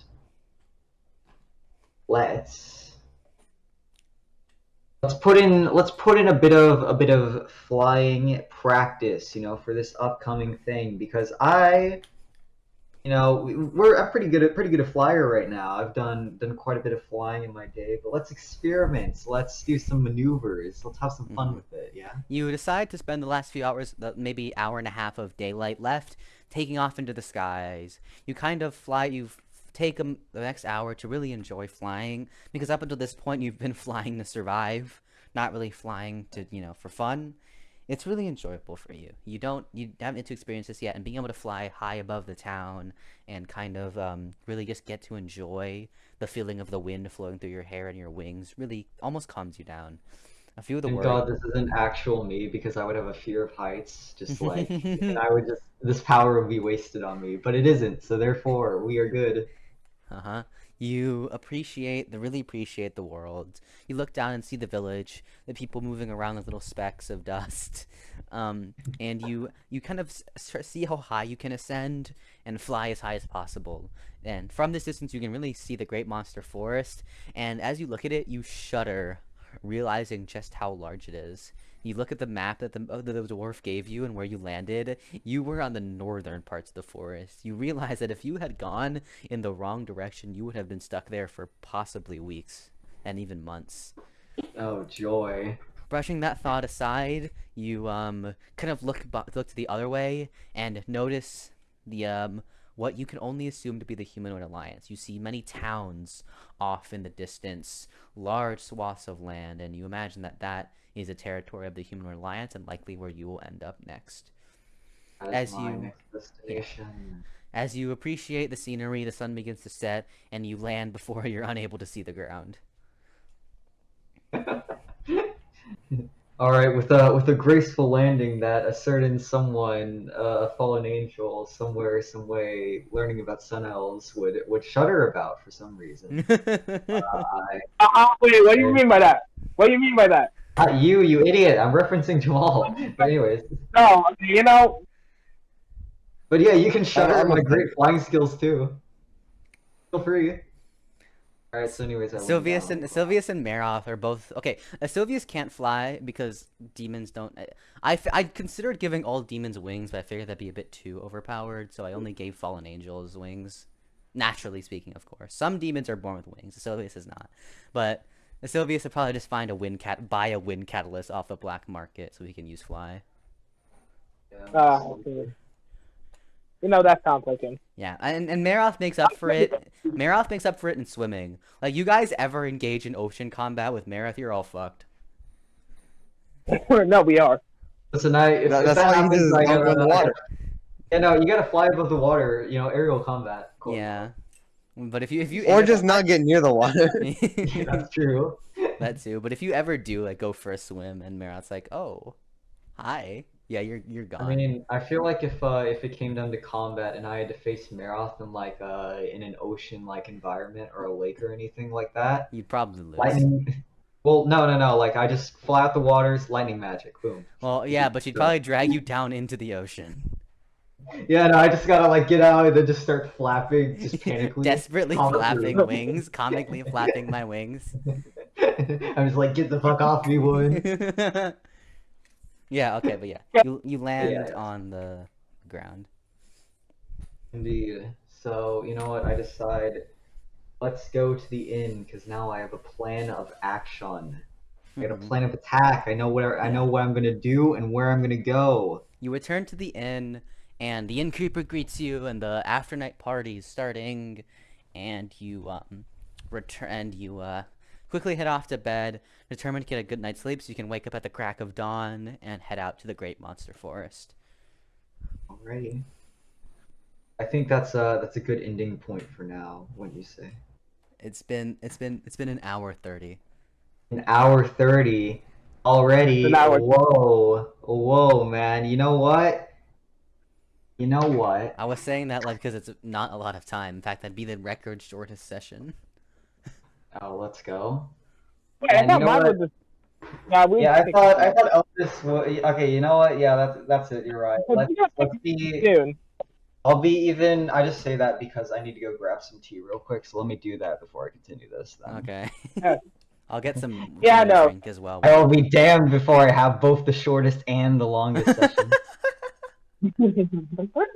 Okay, I'll be back. Get water, something to drink as well. I'm alone. I'm all alone. Hi, don't mind me. I'm just the editor, just fast forwarding just a little bit. Have a good day. You fall asleep just as the sun sets beyond the horizon. You wake up nicely, get a stretch in your wings and your arms. Don't get out of your chair to stretch. Actually, in What? real life, What? I need to actually do it. Come on. I gotta roleplay. it's I'm not. LARPing. I'm LARPing, Connor. Yeah, and as you get up, at just the crack of dawn, you make no time and head out to the Great Monster Forest. All right, let's go. I say, flying back to the exact location where I Mhm. was handed my defeat on a silver platter. Yeah. You fly across the forest just above the foliage. In fact, you actually, as you follow the river, you see the body of the sweet talker that you killed decomposing. You you spend maybe 2 hours. We'll say 4 hours until around later noon, finding where you ended up. Because although like it is where you started, it's still hard to see in this massive forest. Indeed, indeed. You find where you landed, and you see that underneath the grass there seems to be something shining. Well, obviously, I land and I start picking at the shiny thing. I like Yeah. shiny things. You start to use your hands to just pull out the dirt that is very loosely placed, and you cover some ore, which you hope is the manulin. But as you do that, you hear the sound of a roar behind you, and it's another fucking mantar. I just like give him the most deadpan stare ever, and I'm like, must we do this again? He charges at you with his spear once again, a repeat of the old times. All right, well let me see. Hold on. All right, so while he's charging at me, can I activate the advanced skill double-edged sword? Yes. Just let him run at me and just redirect it all back at him once he like spears me. That sounds really wrong. Don't take that out of context. Take it out of context. You cast the No, no, advanced no. skill double-edged sword, and two floating swords appear next to you as you ready them. The mantar is maybe 3 seconds away from coming in contact with you. All right, so you know what? I decide to dodge into the sky. I jump up, swords behind me as I telepathically move a sword to just like stab through the mantar. Yeah, as you facing this, already having facing this beast before, you recognize its patterns and flap your wings with one strong gust, boosting up into the sky. One sword trailing behind you, the other staying there, and basically aiming itself towards the mantar, hoping it'll run into it. The mantar does run to the sword, and it slightly pierces its body, but is able to deflect it with its hand, cutting its hand. Regardless, though, it manages to get a little blood, but nothing to cause an open wound. Okay, well, you know what? It's a good thing that this time is different. All right, so this time I like land back on the ground and I use charged aura, mental imaging, aura of electricity surrounding me as I You say extend your charged hands aura. to your sides and cast charged aura, and a field of electricity appears around you. You recall that this field will last around 20 seconds. All right, this time I run at the Mantar because he still has a spear, right? Yeah. Yeah. Okay, so I'm just like, if he tries to pierce me with that, then good luck, bud. You charge at the Mantar with your dual-edged, double-edged swords, and the Mantar charges at you, attempts to stab you. The tip of the spear gets electrified. However, wood, the ever incredible insulator that it is, doesn't get affected by the charged aura, and therefore the Mantar's spear isn't stopped by the aura. However, as the spear attempts to approach you, his hands get shocked by the charged aura, and he drops his spear. You're now basically face to face with him, with both swords still in hand, and he is weaponless. Regardless, All right, you still remember when you last time when you disarmed the Mantar, he still knows how to use his fists. all right. So I'll be completely honest with you. I thought his like the tip of his spear would be made out of rocks, like fucking caveman.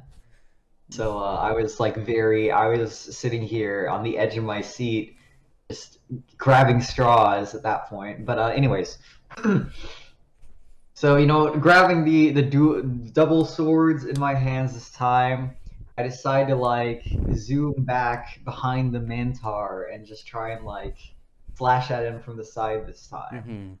With the momentum still coming towards you, and the momentum of the Mantar stopped thanks to Charge Aura, you dash past him, slashing at him with your swords, all the while Charged Aura is still inflicting electric damage on him. You cut through his sides, reaching his hind, and continuing to slash at him. You attempt, blood pours out from his side. However, he's able to use his hind legs to kick you firmly in the chest. You forgot that this creature is still half bull, and both his legs kick you with the force of a horse in the stomach. You fly backwards, but manage to catch yourself on your feet. You didn't suffer any injuries, but it definitely hurt. So yeah, I just like fucking just like give it another stretch. Like, wow, okay, man. Damn, that's kind of crazy. I don't remember who asked though, as I throw the swords that I still have back at him telepathically. You throw the swords at him, and he catches both of them in his hands, clearly willing to cut his hands to avoid them piercing his body.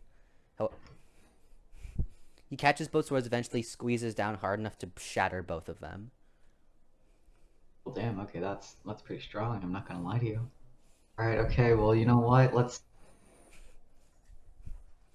training arc then. I don't have my swords anymore. Cool, bro. Guess what? Guess what I have this time? Let's try it. Say it with me now. Kaminari. Greater or basic? Basic. I said that. Okay. Well, Kaminari parentheses basic. Okay. You cast the basic Kaminari, not wanting to spend too much mana, and the lightning sword appears in your hands as you ready. The beast charges at you again, fists ready to punch. I'll straight up just cut through his hands with the lightning blade. Knowing the agility and unpredictability of Kaminari, the beast approaches you with its hands, and you duck underneath it, and in two swift motions slice one and then other, cutting off both of the beast's hands. It roars in pain as it stares at you, and now tries to charge at you with its horns, like a bull. All right, so this time I'm gonna fly over the beast, and then I'm gonna like dash at it and try and like cut its legs off from behind. You dash. The beast charges towards you. This time it's more in desperation, and so which allows you to easily maneuver around it, and you end up behind it and boost towards it, just cutting off its hind legs as it falls over on the ground. Attempts to get up, but without its hands either to help it up, it is now basically just defenseless, lying on the ground, rapidly shaking. So at this point, I just like stare at the beast and just leave it there to bleed out slowly. For Okay. interrupting my precious Okay. Manulin gathering. Charged Aura and Kaminari both cancel as you leave the beast to bleed out slowly and painfully for acting on its instinct and basically doing nothing wrong. You Exactly. go up to the It's too early for this. you return to the spot that that where the thing is, and now successfully unimpeded dig up the dirt and reveal a very, very large chunk of metal. It's pretty deep in the ground, but even to your untrained eye, you can recognize how incredibly pure this thing is. And you assume it's likely because the magic that generated it was so potent and powerful, from at least from what you've gained on how powerful the Dragon Lords are. Hmm. I mean, yeah, at this point, you know, I felt the blow, and it's like, wow, if he wasn't even trying with that, like, goddamn. Mm-hmm. Oh. Yeah. You spend a bit excavating the ore and eventually pick it up. It's maybe the size of, we'll say, it's the size of maybe a boulder. And you kind of pick it up. It's pretty heavy, say 50 pounds. And it's hard to carry, but you'll manage. You manage. Picking up the ore, you have now acquired the incredibly large and pure chunk of a Merlin. Alright, so like slowly but surely this time, because I'm carrying a giant ass boulder with me, I fly back to the metallurgy and the blacksmith and all that. Mm-hmm. Because I saw where it was located from the air last time. Crazy how that works out. Mm-hmm. Whoa. You fly into the sky, and it takes you maybe now that, like, since you're not searching, it only takes you 3 hours to get back to the village, but it takes so long because again you're carrying a massive, basically boulder of metal. Once you're over the village, you locate the Gondo's shop and land in front of it. You enter you can either enter the blacksmith or whatever you want, really. Alright, so you know what? I go inside and I'm like, Gondo, is anyone there? Enter, and then Gondo's like, "Oh, you're back so soon," and he turns around and fucking screams. He's like, "Holy shit! I did not think he clearly did not think it would be nearly that much of a vein." And he quickly runs up to you with a magnifying glass and puts it to it. And he says, "It's so pure too. I mean, I imagined that manolin made from one of the Dragon Lords would be pure, but it's almost purely see-through. I barely see any impurities in it." I spat out my tea, don't worry. Nice job. Yeah, don't worry. Canonically, that was me just like in absolute disbelief, PTSD moment with the Electric Dragon Lord. Mm-hmm. Don't worry. So, yeah, Couldn't be me, but Plus, I can make Yeah. you fight the Water Dragon Lord. But anyways, yeah. Gondo looks at it and says, "Thank you so much. I can't believe that the vein would be this big." I won't say it. I won't say it. I will not say it. I will not say it. I will not say it. I will not say it. I will not say it. Say it, Dread. Say it. I will not. Say it. say it. Well, God That's will give what me money if I say it. Anyway, fine, yeah. You put the vein on the ground, and Gondo continues to expect it while praising you. He said, "This will make me the most well-known blacksmith, not just in this town, but on the whole continent." He said, I could make maybe 200 swords and weapons with this. It's the 50 sets of armor. This is incredible." He looks at you and says, "How did you even carry this all back?" I just looked at him and said, I'm pretty strong. He says, "I don't care, man. You're definitely. I can make you a dagger. I can make you 100 daggers out of this. Perhaps would you like some dual wield ones, or is just the one fine?" I believe I will take a dual wield pair. Okay, he says, all right, great. I'm get to work on this. Come back to me in 2 days, and I'll have those ready for you. Actually, you know what? Very No, well. for you, make it 1 day. I'm just like looking at him awkwardly with like a thumbs up, like thank you very much. Yeah, he said, oh, before you go, I said to you, I was going to compensate you for this as well, but considering how fast you did it, how much there is, and how pure it is, I have to pay you something. It wouldn't be right of me not to. He grabs a large pouch and hands it to you. I look inside just And you in see curiosity. 100 gold coins.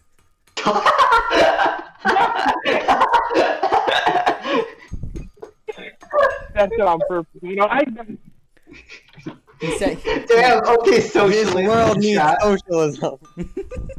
Okay, immediately Jamal's like, "Hey man, distribution of wealth. Share a wealth yeah. program." You cannot even believe he said, please don't worry about it. With this much manulin, I could easily make 1,000 gold coins off of it. This is just a thanks from me. I'm just like looking at him and I'm like, yes, I must thank you though myself. This was very fortunate, I must say. He said, of course. So I don't know anyone else in this village who could have gotten me this much in that quick of a time. You really are something else, kid. I suppose you could consider it. He says, yeah, well, expect that dagger done, by tomorrow. Try to come stop by, I think, tomorrow noon. I should have them done by then. All right, I say I give my thanks and then I head out, I guess. with 100 gold coins. Mhm. no longer the rich kid. This is Man, Elphys, you were talking so much shit earlier. Oh my god. So, How many gold coins know- do you have again? He has you know what? 20. You know what? I'm gonna 20. probably deserve that due to the fact that you got fucked by the storm dragon. Honestly, on you though. I got what now?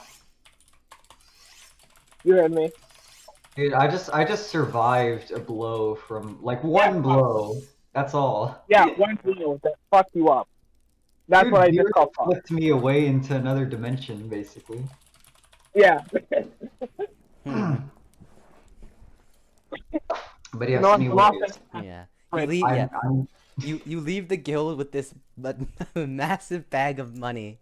Still kind of stunned by what has just transpired. You were broke and considering leaving for the Humanoid Alliance because you couldn't afford another day in the inn. But now you're more or less rolling in cash. yeah, basically. Okay. What can I do in the city? What hijinks can I get up to? You recall the things you have you recall the places you've been to. You recall maybe you could buy some armor, maybe you could go back to the marketplace and buy some actual food, maybe buy some more accessories from the wizard you met, maybe even have Gondo craft some accessories if you think he'll overtake the request, maybe even go to back to the Mages Guild and buy some magic books, maybe buy more days at the inn. The possibilities kind of overwhelm you and you're really not sure what to do right now. I mean, it's less of a matter of me being able to get a request from Gondo and more like, how will he take it if I pay for his goods with his own money kind of deal.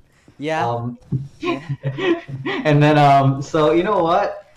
Let's do a different strat. I remember that old ass wizard sitting in the marketplace. Let's go give him a visit now. You decide to pay the old man wizard back again and pay the man a visit again. And you return to him in the you can go back to the marketplace. Hold on. Yeah, you go to the marketplace and for him. Takes you a bit, but you eventually find him doing his own thing and selling to the magic again. What do you do? Alright, I walk back up to the wizard and I just like greet him. It's me again. Hello. Mm-hmm. The wizard sees you and his eyes light up. Oh, it's you again, the Dragonborn. Good to see you again. How goes the magic studies? Well, I believe my greatest achievement thus far is learning a greater spell. He said, "Oh, that's great. You're already on to greater spells. I assume that it took you a bit to learn it than the basic spells, huh?" It was substantially harder, yes. He said, "Yeah, that'll happen all right. Takes a lot of time to learn greater spells, especially when you know multiple elements. Me myself, it maybe took me a year to really master both the water and the fire greater spells. But trust me, kid, once you do, they'll be invaluable in combat. So, what do you need today? Anything else I can sell you?" What other wares do you have this time? I'm feeling a bit generous with my cash. He says, "Well, besides..." Well, he looks at you and says, "Well, besides obviously the magic books you purchased, I have Mage's clothes. They not only do they make you look cool, but they also have slight benefits to your magic power. I have magic accessories, the usual gauntlets, bracers, rings, necklaces. They all increase your magical affinities and stats too. If you and he kind of pulls you in closer, and whispers to you, and just between you and me, in the back, I also have some catalysts." And he winks at you. Ooh. Alright, so, let's see. Well, I mean, you already know my affinity. Do you have...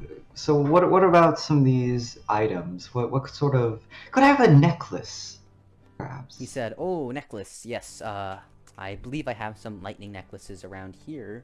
Yes, here's one. He pulls a necklace out, and it has a it's a very blackish purple, kind of reminds you of lightning. The design on it is really actually very ornate. You note that it has like chain links on it with some like starry symbols falling off, and on the very center is a lightning bolt symbol that's pure purple. He points it. He shows this to you, and he says, "This necklace is probably the best I have. It reduces the mana cost of any lightning spell you use that by 5%, and it increases the potency of ranged lightning attacks." Well, I do believe I shall take it then. He says, "All right, I can give this to you for 4 gold pieces. How's that sound?" Actually, I hand yeah, the... yeah. Actually, Oh, wait, change finish. Change it to 5. Yeah, 5 gold pieces. Gotcha. I hand him the 5 gold pieces with ease. He says, "All right, here you go, kid. Also, do note that when you put this on, all magical accessories have a sort of conscious. Not to say that they're sentient, but I mean that whenever you put it on, it will be bound to you, so people can't just take it off. But you can release it just by kind of thinking about it." I just look on, slightly surprised by that, oh, okay, that's pretty cool. Well, Yeah, fuck you, Jamal. well, now that I'm Despise your rules. You can fucking cope about it. Your fault for not choosing elements sooner. I believe that... Well, I believe there are 2 more items that've caught my interest. One being one of those mage cloaks. He said, "Yes, mage cloaks. So, unlike accessories, cloaks are, they're not bound to you, but they tend to have more passive modifiers than I'll just show you. Here, he rummages through his stuff and pulls out a large black cloak. It seems to have gold runes lined on the bottom and around the hood, with purple lining all across. He says, he says that this is cloak. Unfortunately for you, it might be a bit difficult to fly with it, so yeah, that might be a problem. However, it should be fine because this cloak is very loose, and he points to he says, so this necklace is very loose, but it should be fine.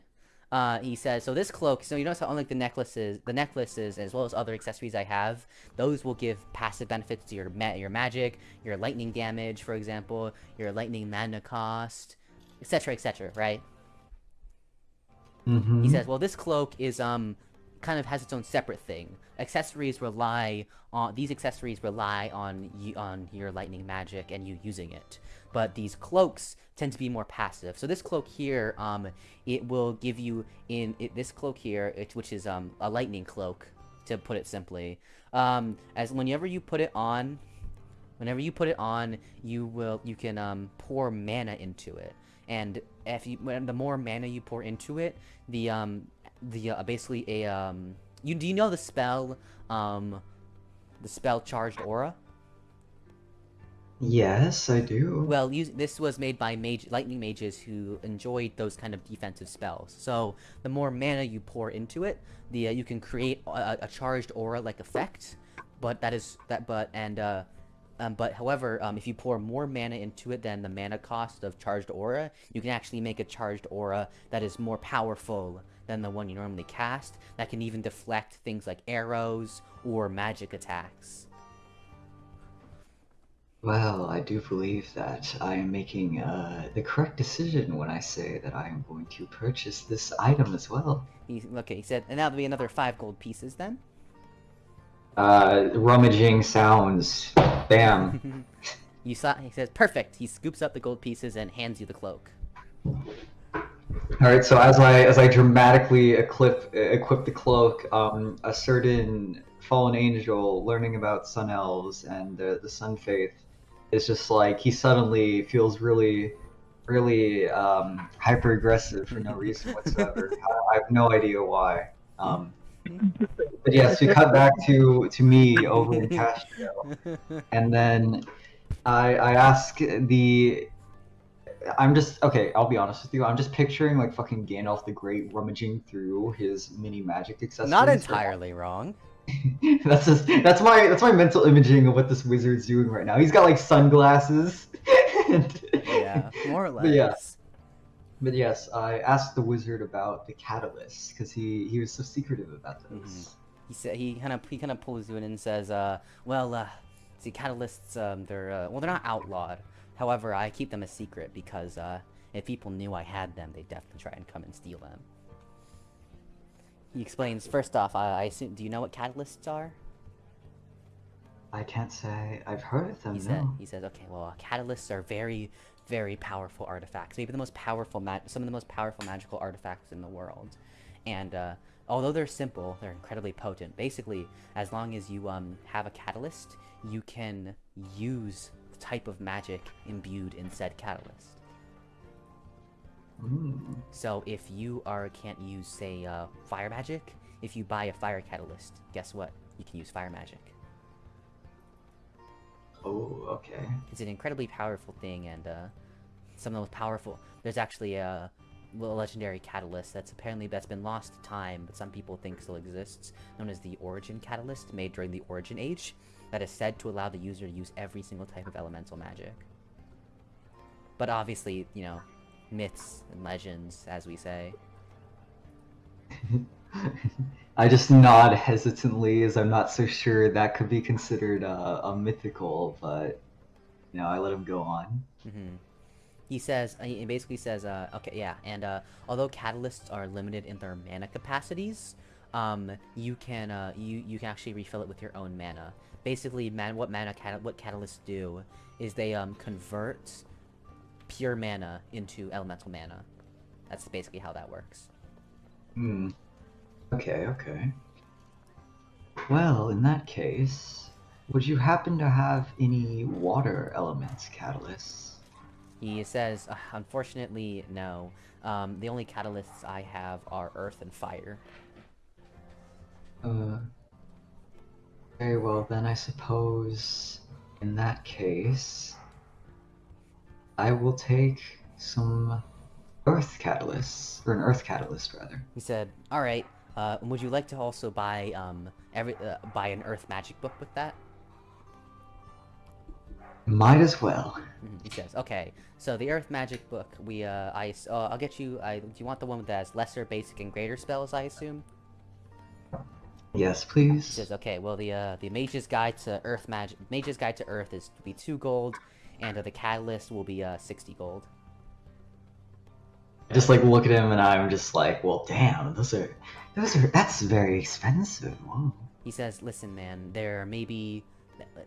Listen, man, he says he explains to you basically it takes sometimes decades to make a catalyst. The amount of resources it takes to intricately put together a catalyst that can hold mana well and also convert it into a different mana type not only requires a very powerful mage of said magic type, but also requires a lot of advanced alchemy, metallurgy, and craftsmanship. And only once it's done can it ever be used, and even then there's a chance that it might not work. And so, because of that, there are easily less than 1,000 catalysts in the world. Upon hearing that, I'm just like, my eyes immediately raised, and I'm just like, well then, I suppose I will be one of the lucky few to own a catalyst. And as I just like, to his delight, I imagine, pay for the catalyst and the book. Yeah, he says, actually, you know what? Just for you kids, since you're willing to buy this from me, I'll waive the cost of the Earth Magic book. Nice. So yeah, you get that for free. Well, thank you very much, good sir. He sneaks into the back, and with careful to see no one seeing him, he pulls out a large staff that appears to be made out of steel, engraved with gems and the like. And on the very top is an orb with earth magic in it. And he looks at you and says, do note that the catalyst can be broken. Obviously not easily, but if you exert a very large amount of magical power on it, concentrated enough, to say a super spell, for example, a super tier spell, it can break. So be careful of that. Don't want you to waste your money, you know? Yes, I do believe, considering the amount that I have just burned on this beautiful crystal, that I would rather not have it broken so easily. He said, yeah, no. Unless you're fighting a very, very advanced mage, it won't break. Like, believe me, I wouldn't recommend it. You could try slamming it against the wall. It's the strongest steel. It won't.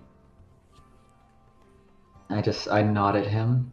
And meanwhile, while this conversation goes on, a fallen angel learning about the Sun Elves and the Sun Faith his mood just seems to be going down even more, because like, it's almost as if someone's learning his own element before him, and that would be very unfortunate. More stronger than him. Yeah, and also richer than him. You know, and richer than him. This is Jamal, if this was happening to you, you wouldn't be complaining. Yeah, no, absolutely not. Look, right now I'm middle class. Look, Listen, okay. Jamal, I want you to lift a giant ass Manuelin boulder for 3 hours. All right. Okay. Can Hear me out. Can you do that as a fallen angel, Connor? Is he that strong? Not 50 pounds. Maybe like 30. Yeah, exactly. Okay, see, look, I may not be able to carry a rock, but I can steal the rock around your neck, which is the necklace, you know. No, you actually can't. It will actively resist. Nothing can resist. I'm gonna zap you, I swear. Wait, so, okay, actually, never mind. So there's only like less than 1,000 catalysts in the world. Yeah, there are not that many. Yes, and I'm one of the lucky few to have less than. I'm one of the lucky few wielders now. I mean, when he ganks until he uses the super spell to just freaking KO me. Everybody ganks to Jamal tries to fight Dread, thinking he has the advantage with Earth Magic because Earth Magic beats Lightning Magic, and Dread's just like, oh ho ho ho, you fool! Yeah, Jamal be like gangster until I beat him with his own element. Yeah. Jamal's like, oh, joke's on you, I have Vanguard, which creates a shield to block your lightning attacks. Dread also casts Vanguard. Jamal, what the fuck? This is bullshit. Like, damn, that's crazy. That's crazy, bro. I send an Earth spell to him. Wait, okay, so catalyst can break depending how much you use it, right? Yeah. Or get okay. And wait, so his catalyst is Earth. Sorry, it's Earth. Okay. So if I get a catalyst, I can gain a third.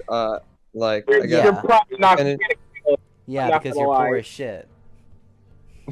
I mean, if you can get enough to get a catalyst and somehow be lucky enough to stumble upon someone who owns a catalyst, then you know what? Hey man, fair play, I guess, but good luck. Wait, has Dread learned anything in Dark, or can he not? I mean, he can, Okay. but the dark magic, he needs to go to But okay, dark magic is the most secluded magic in the world. To put it simply, the moon elves have a monopoly over dark magic. No books on Okay. dark magic are allowed to be released. No, yeah, and the moon elves will seldom teach it, which is funny because Dredd met a moon elf in the Mages Guild, but chose not to converse with him about dark magic.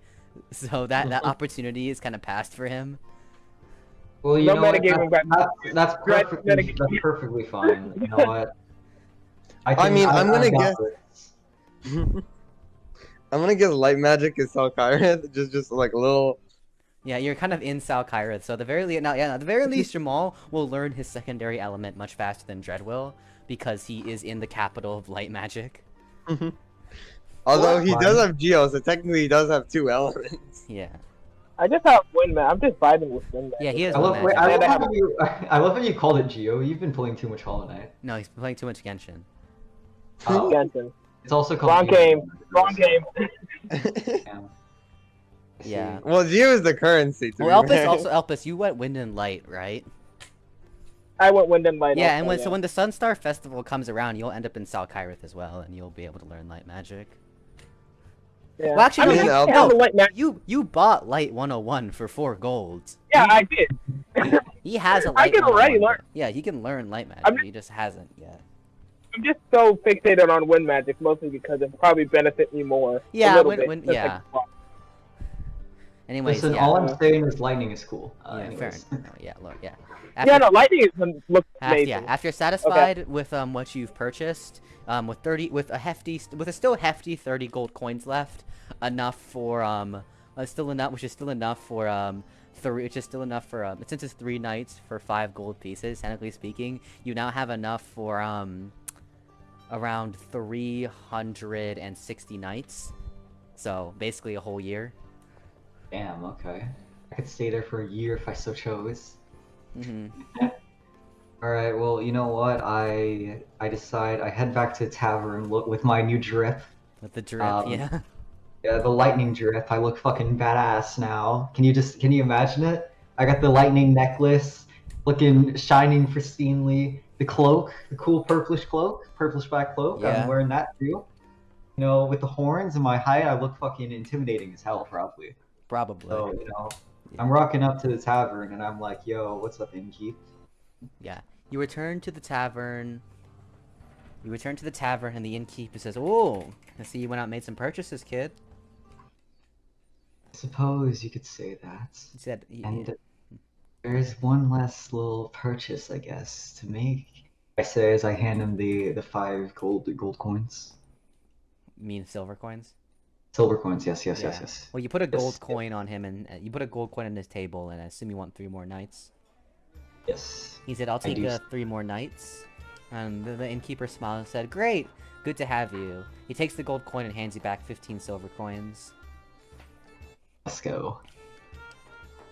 He says, "Well, same room, you know. Glad that you're sticking around. Good. He said, good to have you, and I see. Yeah, and also you look nice in those." Yes, thank you. Yeah. The innkeeper smiles at you again. He says, "Well, and right now I'd say it's probably the afternoon." Alright. With that knowledge in mind, I just, I thank him and then I decide, you know what?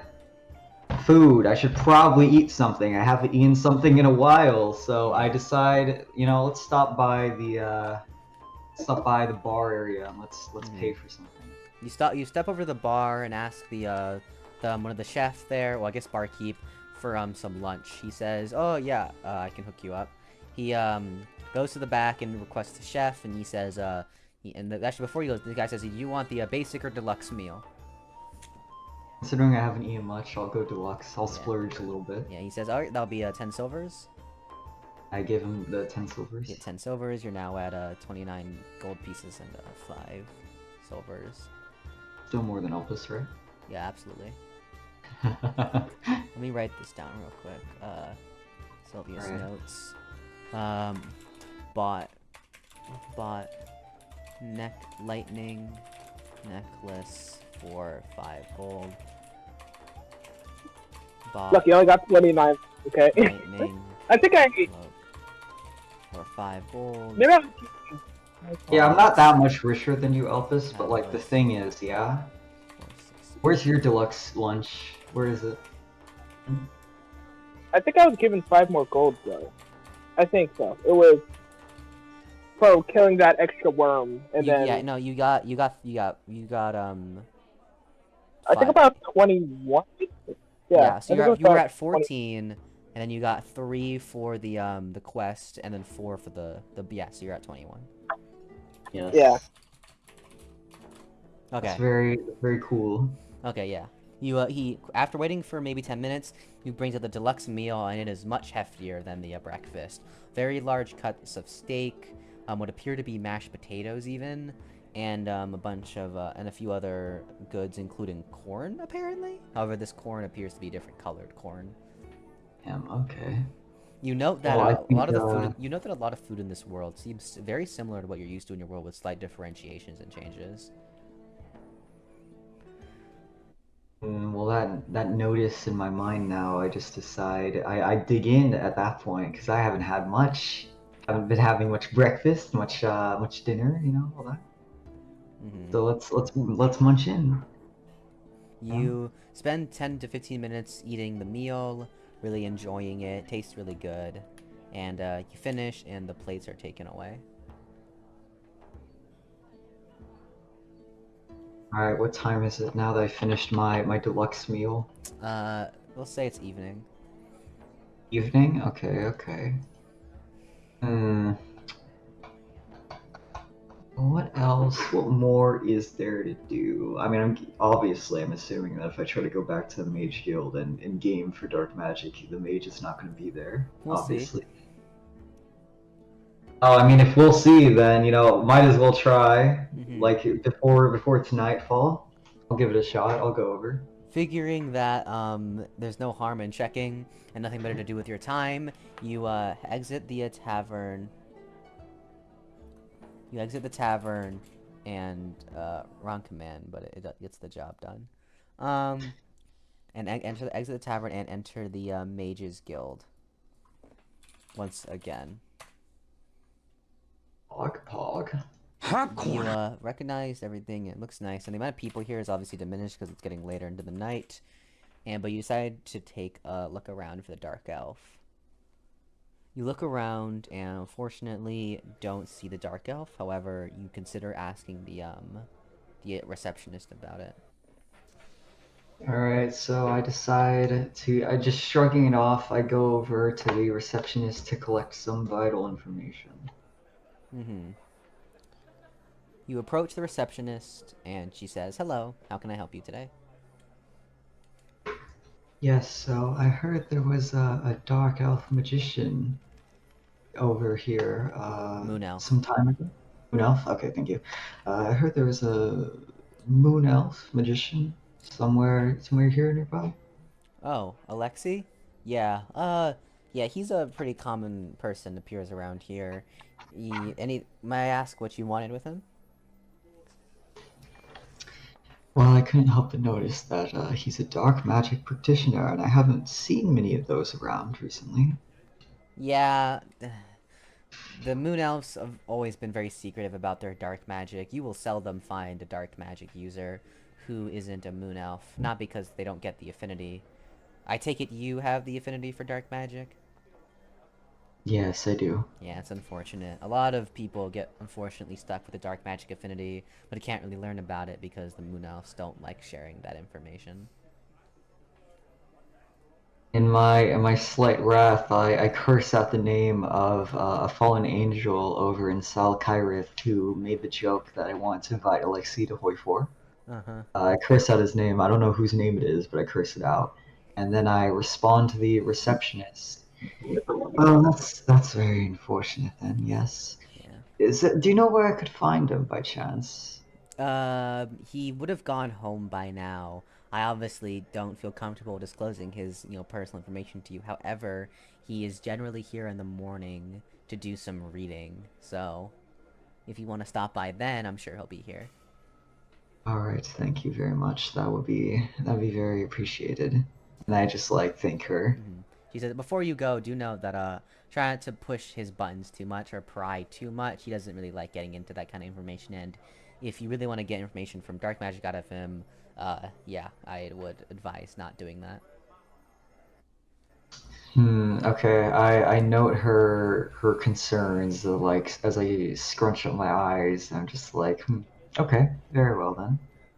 Yep. You exit the Mages Guilds. The sun is starting to set, although there is probably maybe another hour of daylight left. Another hour of daylight. Well, I have this very cool catalyst. So, back to the training ground. Let's see. Can I let's see if I can learn a spell. Yeah, you rush back to the training ground with maybe an hour of daylight left, deciding that might as well put some work into this put some work into this new catalyst you've got. The staff looks very cool to you, very symmetrical and metallic looking, with the catalyst kind of shining bright and brown. You pull out the Mage's Guide to Earth Magic out, and you'd obviously decide that you're probably going to skip the lesser spells. Yes, indeed, I do. And you So decide let's go on for the basic or greater Earth spells. let's try a greater spell, a singular greater spell. Yeah. Let's You decide that you might, since you've already experienced greater lighting magic, you figure you have a pretty good grasp on greater magic in general, and decide to go through the Earth. The Earth list goes as follows: Vanguard Greater, Avalanche, Stone Lance, Aura of Geo, Geomancy, Spiked Rapture, Tectonic Elevation, Overgrowth, Meteor Strike, and Refine. Let's try Geomancy. That one seems interesting. Yeah. Not like the other stone, but that one's specific. Geomancy. Mana cost 190, range 20 meters, cooldown 1 minute, duration 10 seconds. The user charge time not applicable. The user summons a golden magic circle behind them that, while active, allows them to shoot out an infinite amount of stone spikes. However, each spike costs them 15 mana. Oh wow, okay. In that case, since I haven't exactly been earth magicking recently, I decide that this one's probably gonna be a bit hard to do. So I imagine just like, sitting down, and then I'm mentally picturing just like the spikes shooting out, just like the creation of like stone spikes or something. It's like of that similar nature, just around me shooting out as I cast Geomancy. You cast the spell Geomancy, and although not surprisingly, it doesn't work. You give the attempt for maybe another 30 minutes as the sun begins to set, hoping you can at least get this spell off before time ends up. And after around 40 minutes of practicing, the spell actually activates as you cast Geomancy. A massive, intricate orange goldish, bronzish magic circle appears behind you, and portals appear on that magic circle. You aim towards target, extending your hand, imagining the spell activating, and you shoot out like rapid stone spikes, like and they kind of explode. They each come out in a circular shape, going from like 12 o'clock clockwise back up to 12 o'clock. And you're able to you decide to cast 10 just to see how it works, which uses up 150 of your mana. And at this point, you spent maybe around 2/5 of your mana pool. However, yeah. Well, you know what? That was worth the effort, I suppose. Learning the great spell Geomancy. I'm now a practiced earth magic user. Let's go. Yeah. We're satisfied with your progress, now knowing earth magic as well. You cancel the spell, and I assume return to the tavern. Yes. Yeah. Let's have a nice little nap after that accomplished day. Yeah. I did much that day. Yeah. After with so much happening today, the exhaustion is really starting to catch up to you, and with the sun setting, you head home. Well, I guess head back to the inn, and say a quick hello to the tavern keep before heading off to bed. I see. All right, let's go. All Alright, so lovely, lovely night that was. You know, snore, me. Mm-hmm. Yeah. So you wake up and kind of stretch, ready for another day. Yes, and this time there are plans to be done. There are plans to be made. There are things to do. Now, one of those things, after I get up and stretch, let's have a nice breakfast this time. Let's get into the habit. Yeah. For the first time in a while, as you get out of bed, you feel excited for what's coming next.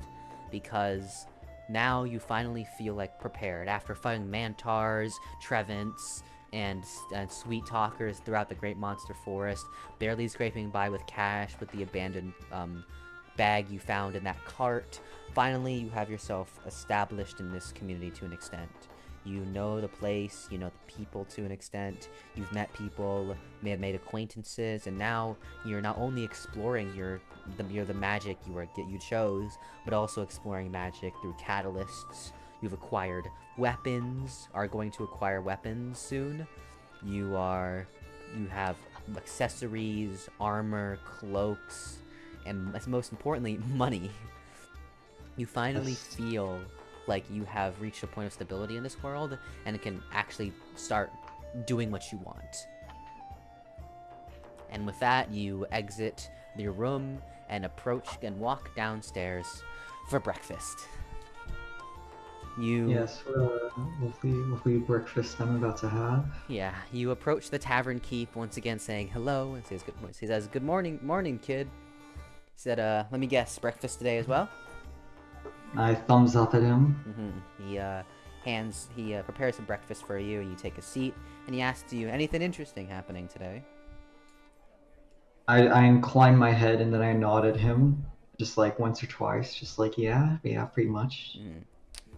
Yeah, I was kind of interested, seeing as you came back with a cloak and a necklace. I take it you're really exploring that magic, huh?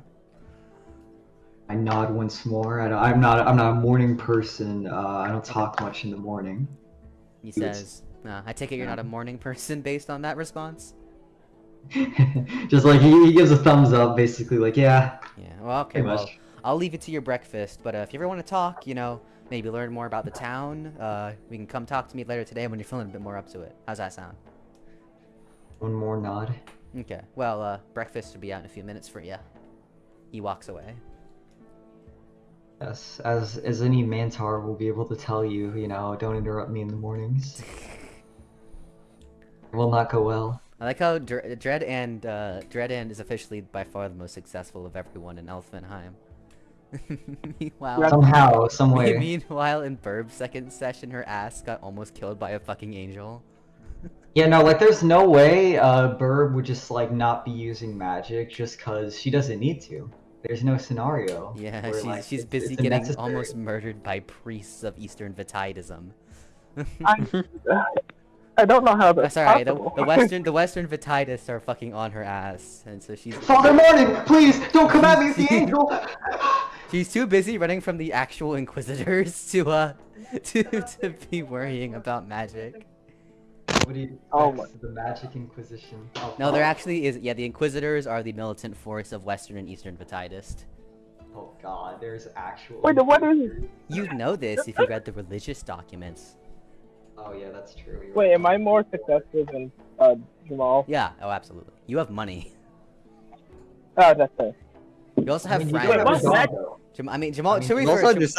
Jamal does have a dog, I suppose. That is fair. He does have a dog. But I have a point. Jamal is the first person to acquire a pet. I guess there's that. Yeah, that is something to be. I mean, at that point though, that also means he could lose the pet. Yeah, no, he might. Ryan might die. No, he will not. Well, it depends on how you conduct yourself. How you conduct yourself, Jim. I might. Who knows? No, it'd be really funny if Ryan like actually does live for like. I don't fucking care what you named it. If Elijah fucking lives for like 2 years, like 2 actual years in game, and we've been doing Althvinhaim for like half a year now. It's been 6 months, and then I just kill off Ryan from like cancer or something. I think Jamal. I think he might visibly cry if I did that. Oh, he absolutely would. Okay, but to be fair, But to be fair, I have. Jamal's about to become John Wick. Imagine that. I make like the like he tries to overthrow a country, and as revenge, they kill his dog, and he's just like, "Oh, you fucked up." It just becomes the. He like becomes the most competent person John now. Wick Sally Victus. Like he's fucking fighting the High Elf King, and he's like, "How are you so strong?" Jamal's like, "You killed my dog." Wait, Connor, did you watch Arcane? No. Okay. Oh, well, you saw it. It's actually pretty good. Yeah, I know. you know the ending to Arcane? Yeah. It's just. I'm a bomb the freaking city center. Just. No, literally. Jamal Every eye Jamal's literally about to become the Joker. I mean, Jamal, you would bomb a city center if you. This is the Jinx alive arc. Either way. No, literally. But yeah. Yes. Anyways, Yeah. lovely breakfast I'm having. Once again, yes, they serve you breakfast, and you quickly eat it up. It's about 10 minutes, and chef takes the plate away, and you are ready for another day. Oh, that was a strange little train of thoughts in my mind. It's like Yeah, I that's could hear crazy. other people or something. Anyways, I decide let's go check on our good friend, the dwarf blacksmith. Let's go give him a look. Did you actually forget his name? Dondo. Okay. Yeah. You I'm head out. not, I'm not an idiot. You head out and get ready, and head out, donning your cloak, adjusting your necklace, and most importantly, wielding your catalyst. Just kind of carrying it around makes you feel powerful, you admit to yourself. Oh, absolutely. You begin to head towards the blacksmith district. Once again, walking up to the crossroads, walking past the first one, walking and then turning right into the market district, and then of course into the blacksmith district. You go to the right, remembering the direction again, and see Gondo with his with the chunk of Manaline still sitting in the corner. I'm guessing because he couldn't move it, even with the boys. No, he managed to move it. Barely though, probably. Yeah. You Alright, so yeah, you walk up to him, and he turns out to you. He's like, "Hey, if it isn't you, we'll pretend that you told him your name." yes, we'll pretend. I totally told him. Yeah, he's like, That's "Oh, so if it weird. isn't you, Athenos, how have you been? Sleep well?" I give him a nod. He says, "I assume you're here for your daggers, right? I just finished them up." Thank you very Yeah. much. He hands you these. You are honestly surprised when he hands them to you. You weren't really sure what to expect, but when he hands them to you, he hands you these two beautifully ornate daggers. The hilt is perfectly wrapped in black charred leather. The handle is a perfectly smooth steel ball almost. The hilt is made out of steel as well, with gold orbs on the sides and a yellow gem embroiled on the front and the back, just below the blade. The blade itself, of course, is made out of the manolin and is a perfectly beautiful condensed purple metal. Gondor explains to you that manolin, with its very versatile magic properties, he melted it down and used magic to condense it. So although the raw manolin is very see-through, you look at the purple part of the blade, it's very dark, very violet-like, with small little, and not see-through at all.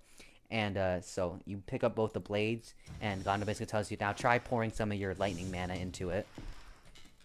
I do exactly what he suggests. Yeah, you feel yourself channeling your lightning mana into it, and the blades glow brightly. Not bright enough to blind, but pretty bright. And he says if you pour at the very least 50 mana into each of these blades, they will glow like this, and it will be able to sustain that for around 2 minutes. And during this phase, as you attempt to swing around the blades, and he's like, as you can see, they feel almost light, very fast, and are essentially a dagger version of Kaminati, he explains to you. I'm just like looking on at him like, wow, this is glorious. And he says the more mana you pour into it, the longer it will last, and the more powerful it can get. Although it won't possess any of the special properties of Kaminari that I'm sure you know of. It is you can make it. It will be faster, more mana efficient, and last a lot longer. I think is the main thing that I think you'll like. I nod at him like with the just looking at the daggers. I can feel myself going back to the day where I had my ass handed to me by the Lightning Dragon Lord Zierman landing in the forest, and I guess this is emotional value. I suppose. These daggers have emotional value. They're from my first fight after all. Yeah. He says, "Well, there you go, kid. Have fun with those. Try not to break them. Just kidding. Those things are nigh indestructible as long as you don't overuse them." He explains that that's the best part of Manolin. If you pour mana into them, not only will they become more powerful, he winks at you, they'll also repair themselves. I just like look on him and I say, well, at that point, in this case, I'm never going to need a dagger again aside from these two. He said, "Well, we sure hope so. Well, I really appreciate you for what you've done. I likely will be able to make the incredible weapons and sell them all across Castriel thanks to this. And because of that, I doubt I'll ever need to worry about funds again. You have truly changed my life, and I just want to really thank you for that." He says, "I wasn't really able to calculate how much the Manolin was, but I've managed to weigh it. It's like 55 pounds. And so, and he says, and that dagger, obviously you can tell, didn't take that much, maybe a few ounces.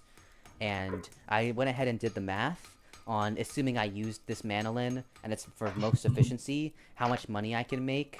And after doing that math, I felt kind of bad. And so he hands you another bag of 50 gold coins."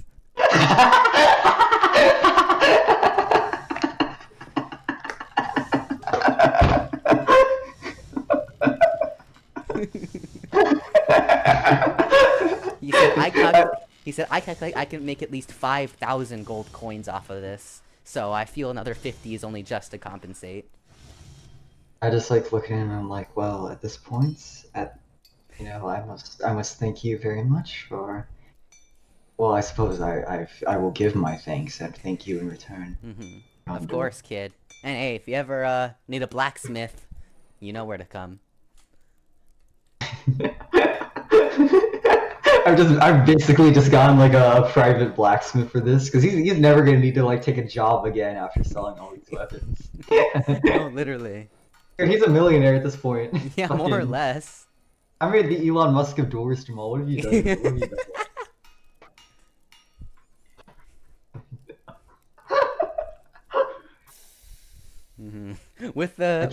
As you combine the two pouches together to get one large pouch of gold coins, you thank him one more time and leave on your way with 80 gold coins and 2 incredibly powerful self-repairing magic lightning daggers.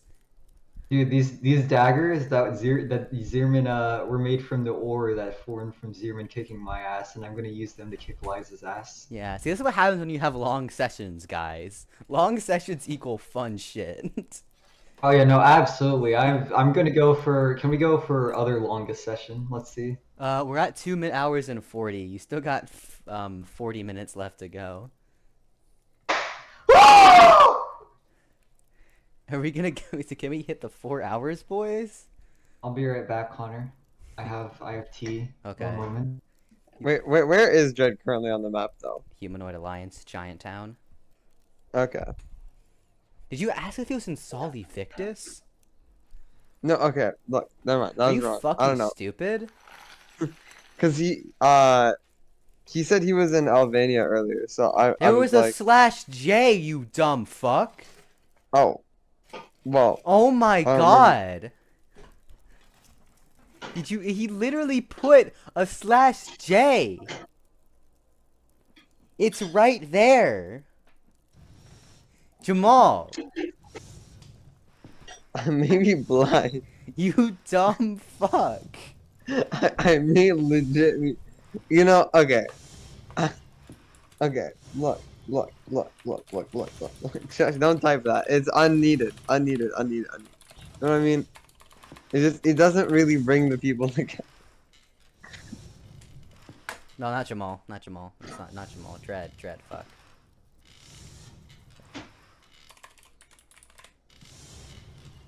Yeah, and you don't have money yet.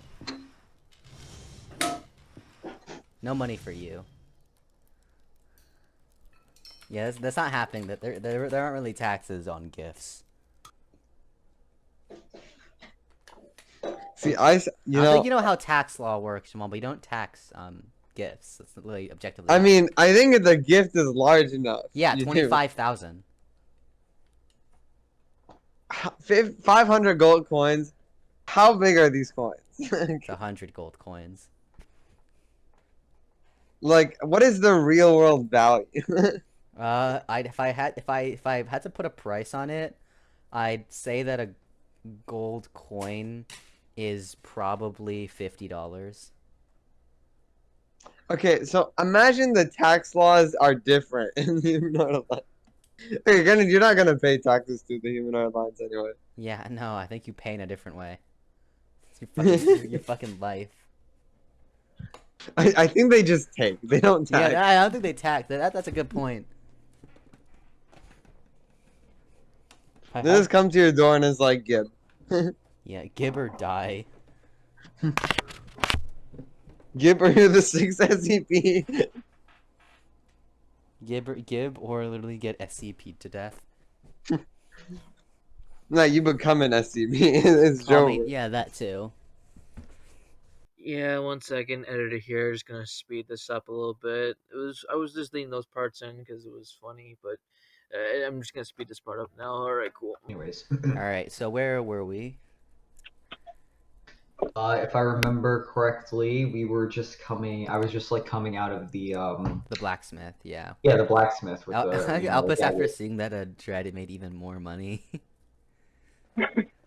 Here's my question. To be fair, I kind of did the same thing. Kind of. In a way. Mm-hmm. It's kind of similar, but not. We both reaped the rewards of a very strong monster.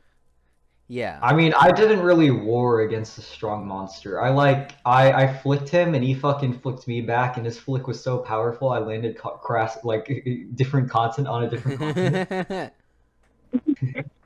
Still reaping the rewards of a powerful monster. Well, I mean, I would describe as the dragon lords as a bit more than a monster, admittedly. Supreme They're deity. forces of nature, those guys. They aren't monsters. A supreme deity. More or less, but yeah, okay. Yeah. So you exit the blacksmith. He's still shocked that you now have even more money. But not complaining. Oh, never. You're not yeah, and you kind of stare out of the blacksmith district with even more money in your pockets, kind of thinking about what to do next. You recall, all the things that's happened, since you arrived in this village. First getting registered with the Adventurers Guild, then meeting the inn, meeting the Tavern Keep, discussing with those adventurers about the Humanoid Alliance, then meeting the Mages Guild, meeting the Armory Guild, meeting Lucas, meeting these people, and then meeting Gondo, buying Catalyst from the Wizard. There's so many things that really happen here. It kind of just it kind of all hits you at once at this very moment. Now that all of this hectic stuff is kind of started to really end. You kind of taking a deep breath to actually really understand what's coming on. And something you kind of forgotten that really comes back to you now that you have really settled yourself into this world. That this is a new fucking world. It really hits you at this point that because in the very beginning you've been fighting for your life, so there's not really time to think about it. Then you've been struggling for money, trying to make ends meet, just trying to figure out this world. Now that all of that's been taken care of, the impact and the real fact that you have died and have reincarnated into a new world has finally really hit you with all its force. And it's a lot to take in, and you kind of just stand there staring into the sky for a bit. In fact, you decide to fly. You take off for a bit and hover over the city, kind of looking over it and its inhabitants. Still, Flying is gonna be my comfort like activity, isn't it? apparently. So you know what? Hey, I'm gonna chill in the skies then and look around. Yeah. You look at the world once again and, really take it all in for a second time. You appreciate the place you've been, and although the Great Monster Forest is definitely, not fun, end of the day, you ended up in a pretty good situation. After maybe 20 to 30 minutes of this, you kind of land back down, take a breath, and ask yourself, alright, what's next? Well, I do believe that there is one logical train of progression after acquiring all the strength, Fuck a dragon. could What? I think Alpus's intrusive thoughts just came out. He only wants to plow it. What? Bro, what are you talking about, man? Dredd, can you go ahead and DM Drama? You might Yeah, be a dragon. yeah. Go tell Drama Yeah. that she should become a dragon. No. Yo, Drama, go and become a dragon. And say No. ask Elpis about it. Ask Elvis about the joke. Alright. All right, boys. Ruining relationships since 2023. Welcome back. Oh, I just got a DM from Drama. That was instant. Huh? Smiley face. Smiley face.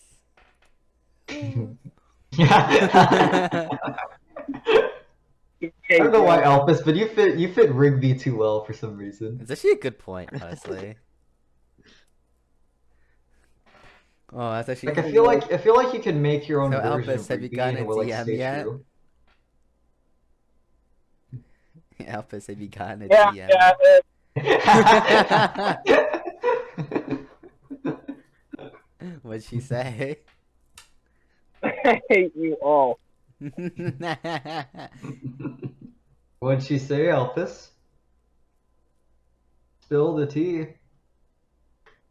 Spill the tea, sis. I can spill it. I can spill it for you too. I've got tea right here. I hate you. I hate What you. did she say, Elpis?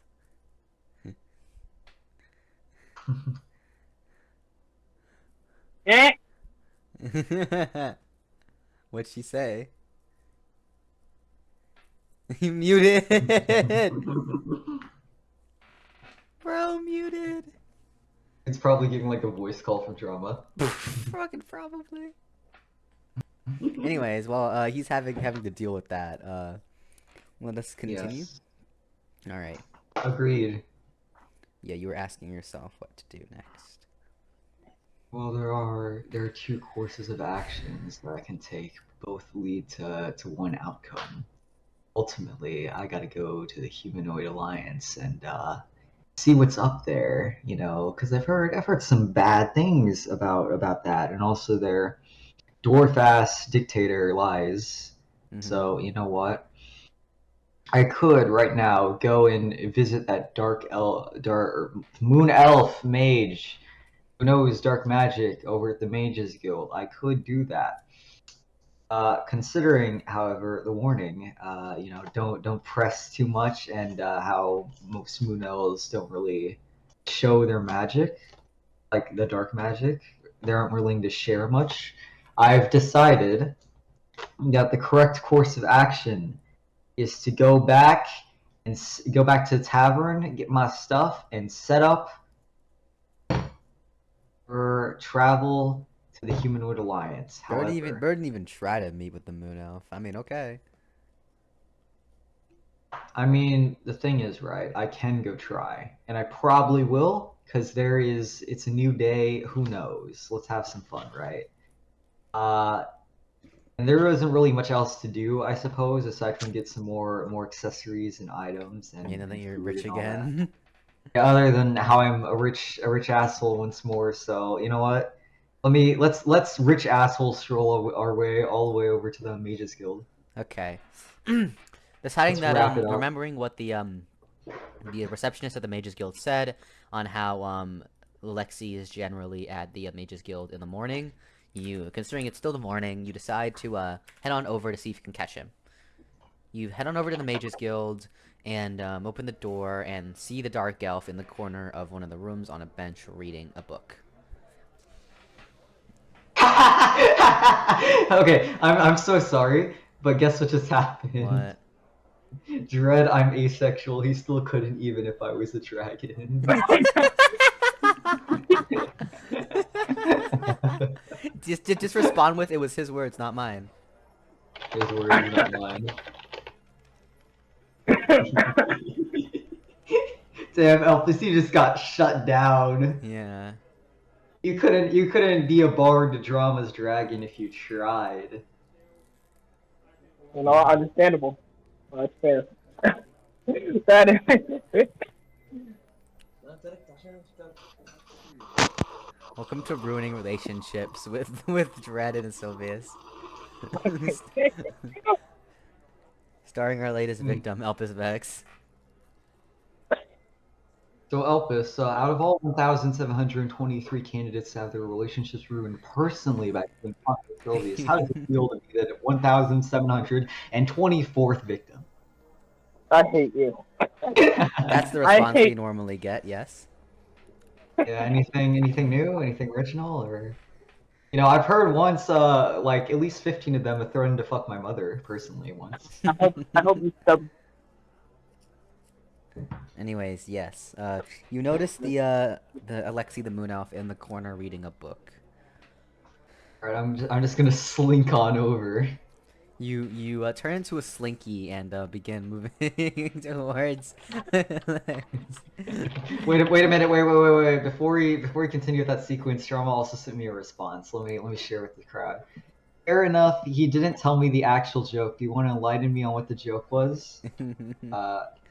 We're currently doing a D&D-esque thing where I am a Dragonborn, and I fought a Dragonborn. Elvis, during the entire segment, told me to, and I, quote, fuck the dragon. As he brought it up again, now I am coming to you to cure his horniness.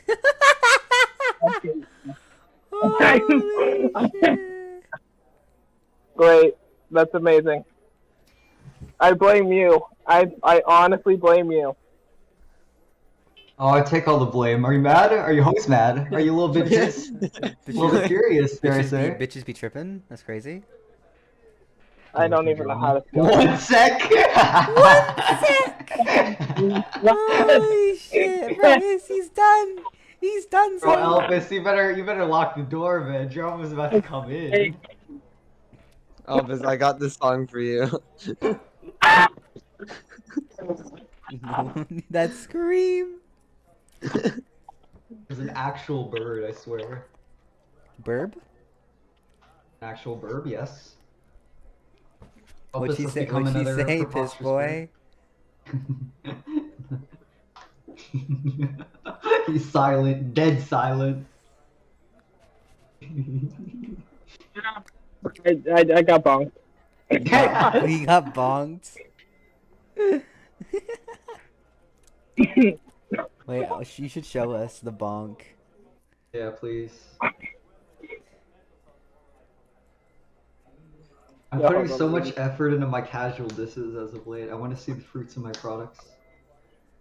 I want to see the screenshot of you getting bonked. Bad bonk. You got horny bonked. Okay, that was pretty funny. Now back to lore. I'm sneaking over there last I remember. Yeah. You kind of try to like meticulously approach the Moon Elf without drawing his attention. He kind of he does see you. He just doesn't care. There's a suspicious tall ass dragonborn slinking over to where he's huddling over. As you walk closer to him, he without looking at you, he says, "Can I help you?" Yes, I heard that you were a practitioner of dark magic, and I've realized there aren't many of those around here. He said, he looks up at you briefly and says, "Well, I suppose that's true." So I've done some searching, and you're the only dark magician that I have come across thus far. Therefore, would it be possible for me to learn about dark magic? He kind of stares at you for a bit. And it's a bit unnerving because he doesn't really show facial expressions. You cannot tell what he's thinking. He kind of looks It's at only you. like previous years as an assassin keeping my face straight at this Yeah. point. There's no other. He looks at you for a bit and says, "Why do you want to learn dark magic?" Well, it is my other element that I've been told, and I would love to at least access it, learn the other part of me about me. He looks at you and says, "Dark magic is the most dangerous form of magic. Use it wrong and it can consume you. Now, granted, my people restrict its use for a different, more selfish reason, but that doesn't change the fact that it is not for the faint of heart. Are you sure that you can even handle it?" I look him dead in the eyes and I just nod. He sighs and says, "Fine, but I'm only doing this because because I rarely see people with dark magic affinities. Some people, it's a phenomenon that magical scientists have come to note that because the Moon Elves have been restricting the usage of dark magic beyond their people, that the amount of people being born with a dark magic affinity has been lessening over the decades. I myself left the Evernight because I didn't agree with their practices. I think magic is something that should be shared. However, dark magic is something that should be treated with caution. If you want to learn dark magic, I can show you some of the things I know. Unfortunately, unfortunately, the dark magic Necronomicon is a book that cannot be taken out of the Evernight, or really anywhere out of Sal Lunar. So I don't have it on me. Herb, I know what we're gonna do today. No, I'm kidding. It contains all the knowledge on magic spells, on dark magic spells, greater and super.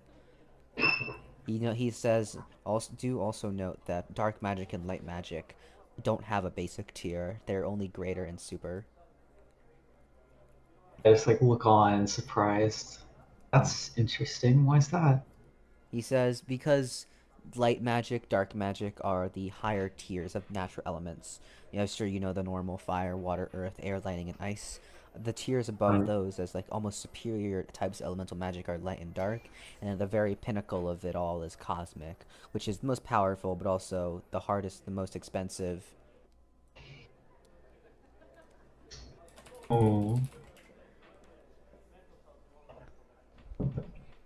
Well, I suppose that is useful information to know. I was unaware that there was tiers to elements. He says, yeah. Light magic, dark magic are more expensive, but generally more powerful than the true elements, and the cosmic magic is the most expensive but most potent of them all. However, cosmic users are admittedly few and far between.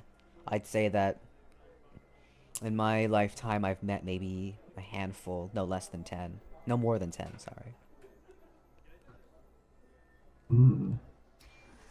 I ponder on this just for a second. He says, "Well, if you really want to learn dark magic, I can teach you a few. I know them all. Despite how I look, I'm a few hundred years old. I spent most of my time wandering all 3 continents, learning what I can. I know all the dark spells from Greater and Super, and I can teach you a few. However, it's going to be difficult for you to learn them all." I just look at him and I go, well, I'm not exactly looking to learn them all, only just a handful for a cause of mine. He says, "Well, okay. Join me in the training fields. I'll be there in a bit."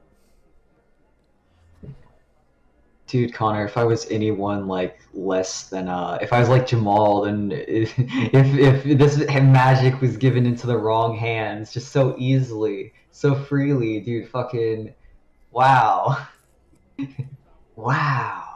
It's crazy. He doesn't Yeah. particularly care. He's like, and also with him, as much experience as he has, he recognizes good from bad pretty easily. Oh yeah, okay, true. That's fair. He must be like able to sense the greedy Hmm. fucking like smiles and Yeah, grins that he Jamal basically probably says, has. "I'm finishing up this book," and he says, "Join me. I'll be there in a few minutes." I nod at him and I make my way over to the training fields, beforehand. Hmm. You head on over to the training fields, and you kind of wait there, waiting for the Alexi to arrive. Why is Elpis's nickname Elpis Vex? I have no idea what that could mean. Excuse me, what? What do you mean? It's Elvis. I don't know what you're talking about.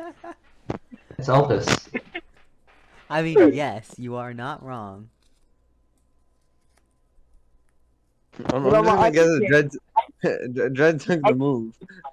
I have no idea what you can mean. I would never embarrass my friends to such an extent. Yeah. Realizing it. Yeah, you would never embarrass me. Yeah. That's not what you did In 15 no minutes ago. capacity would I be able to Not embarrass you to that. such an extent in front of Uh-huh. you. Uh-huh. Uh-huh. How Alphys, about did you open you up did you fix your nickname? I fixed my nickname. Is that why you're Epis Vex now? Epis Vex! Not Epis Vex. That's so much funnier than Elpis Vex, I'm not gonna lie. Is Epis Vex?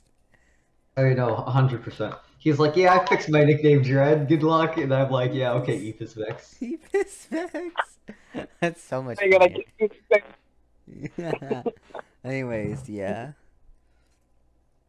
After a But few yes, minutes of waiting at the training field, Alexei appears.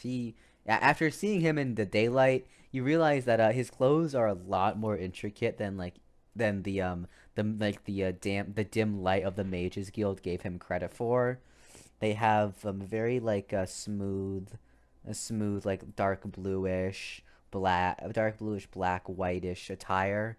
It definitely reminds you of a mix between the moon and the sea. He has a large mage's hat that was very purplish. And anyway, he approaches you and says, "Okay, is there any type of dark magic spells you're interested in learning? Passive, aggressive, defensive? If not, I could just give you the general rundown of some greater dark spells." just looking at him, I think perhaps a defensive spell would be nice. Mm-hmm. Okay, there are a few. There are a few defensive spells. Actually, he says, well, the only real defensive spell that, although I wouldn't call it defensive, more supportive. But the greater dark spell, Field of Dark, would fit that bill the best. What does it do then? Field of Dark is a spell that infuses all land in an area around the user with dark magic, increasing the damage of dark spells and the movement speed of people with dark affinities, as well as blocks light from entering the field. Well, if I'm going to take that spell, then I should probably have another with it in order Another, to make the yes, most. and it's usually Yes. used in combination. Well, some of the attack spells include the weapon spell. I'm sure you've learned about elemental weapons. I nod. The weapon spell Kenos, and then there's also Ball of Shadows, Dark Lance, Hand of the Void, Black Beam, Void Rain, Void Shower, and one of the more unique dark spells, Demonic Pact. I mean, the demonic pact does briefly pique my interest. However, as I am not necessarily in the need to ally with demons right now, I believe I will try the black beam. Mm-hmm. Alexi looks at you and basically explains, Black Beam is it's a simple dark magic spell. You fire a large concentrated beam of darkness into the direction with a range of about 30 meters. It has a brief charge time but a long cooldown. He extends his hand to the left of you and just chants Black Beam, and immediately a big ball of the spell begins charging, and what starts as a small dot of black begins extending into a very large ball of basically black darkness, which fires a large beam, larger than you were expecting, with a radius of maybe 4 inches, shooting out from his palm incredibly quickly and around once the range, and he perfectly aims towards a dummy, and the dummy just explodes immediately. Jesus Christ. Okay. That could have been made for a really good joke, but if I said anything, then I know what Bird would have done. Say it. Well, if you say anything, then I know exactly who I'm going to be using the black beam on. Let me just say that much. Wait, do you technically have the N-word pass now? I just surround myself in darkness. I can say it now. I can say it now. Yeah. I Anyways, can say the N-word. yeah. Alexi looks at you and basically says, "You can try to learn. We can try learning that, or we can go through a few other ones that might pique your interest as well." Well, the black beam does sound interesting, but let's go through another one or so just to see. Reminder: the attack ones include Kenos, Greater, Ball of Shadows, Dark Lance, Hand of the Void, Void Rain, and Void Shower. Let's try Hand of the Void. Hand of the Void is actually one of my personal favorites, Alexi says. It allows the user to release multiple dark tentacles from their palm. The tips of these tentacles are incredibly sharp, actually. I'd compare them to a sword that's been sharpened for like 20 minutes straight. Oh yeah, this one's for me. I know exactly. Jamal knows exactly why I will like this spell. Each tentacle can individually target one person, and from my experience, the amount of tentacles ranges from 4 to 6. It's really a gamble on how many come out each time. Do you know that each tentacle has a range of about 20 meters, meaning that if they're too far away, the tentacles will just like fail. Not to say that they'll disappear, but they'll just try to reach out to the opponent but not catch them. And each of them will try to pierce the opponent. Do note with this spell you have to have a pretty good mental imagery, because you need to control each tentacle on their own if you want them to act independently.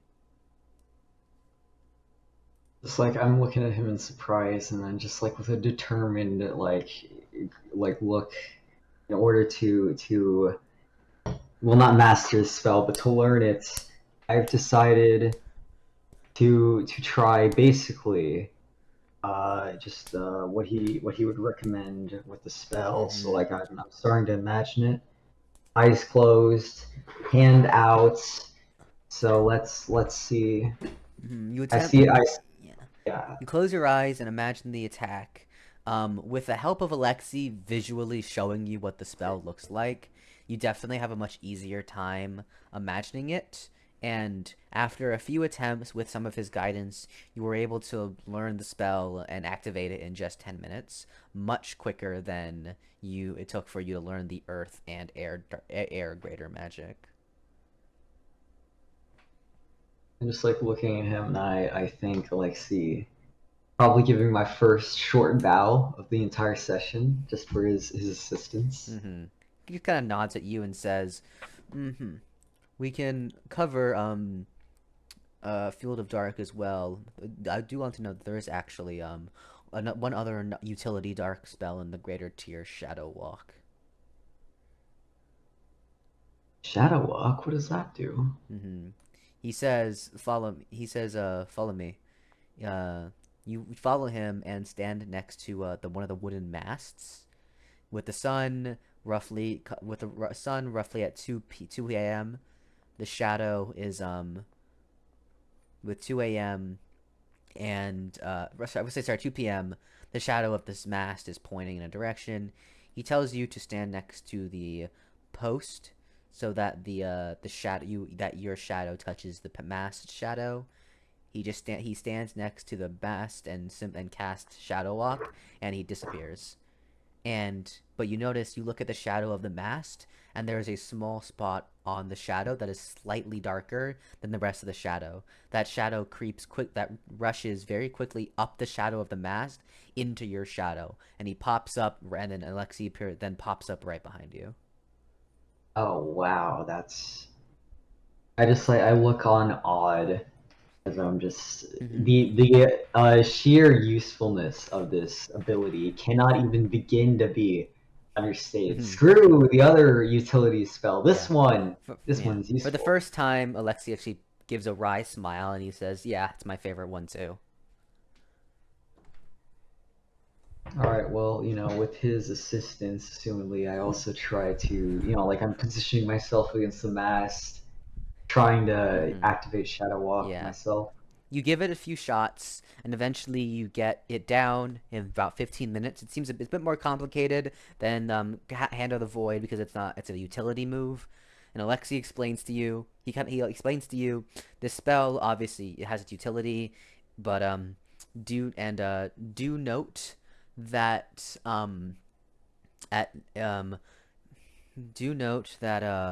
this at nighttime. Don't think that it works at night always. He explains that, as I'm sure you know, it's moonlight casts shadows, and so it is still best used in it's best you can't have no light basically.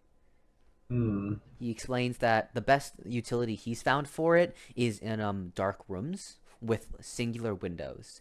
If you can engage an opponent in a room that is dimly lit, you basically have complete control over the room. He explains that you can climb the walls, climb the ceilings because the shadows. He explains that using Shadow Walk, you are not limited to the ground, and you can climb any surface as long as there's a shadow on it. I see. You think they're gonna have light over in that dystopia of a nation? We'll see. And as you continue to practice, Alexi seems to actually start enjoying this a bit. Let's go. As time passes, he says you probably have enough mana for one other greater spell. He explains, however, he asks, have you ever tried, he says, however, I am curious, have you ever tried a super spell? I shake my head no. He's saying, okay, well, super spells are the next tier and the highest practical tier in existence. Yeah, with that knowledge in mind, I respond, oh, fascinating. So he explains that however, it is important to note that there is actually a tier above super. Now he's really got my attention. I'm just like staring at it intently. He explains that only really high level mages even know of its existence, but there is a tier known as ultimate spells. They are the most powerful spells in existence, and it is said that only the strongest of beings in the world, those who can challenge even the gods, are capable of using these. Do you know of the continent of Althvinhaim? I briefly think, but just like shake my head no. It's where I'm from, the continent of elves. On the entire western side of the continent, roughly 1/3 of the entire continent is actually a desert we call the Kinshin Desert. He explains that Althvinhaim is about 2/3 the size of Castriel, which he uses as a reference because you've seen how big Castriel is. Roughly so, yeah. He explains that you see, during the Origin Age, the god of the desert, Kinshin, had a civilization there, and that civilization was far more advanced than anything you know today. The only civilizations I say you could compete with it right now are the Empires Arconia and Sal Victus. But they had rapidly advanced technology. They were incredibly smart, all because Qin Shin led them incredibly well. His civilization stretched the entirety of the desert. They covered every single inch, right? Then they said their species were incredibly powerful. Every one of them could use magic. They could cast powerful spells like it was nothing, and they were all led by a god, right?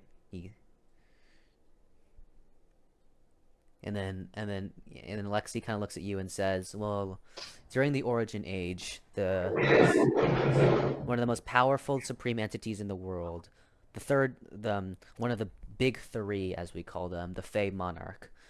I'm sure. Do you know of the three main supreme entities?"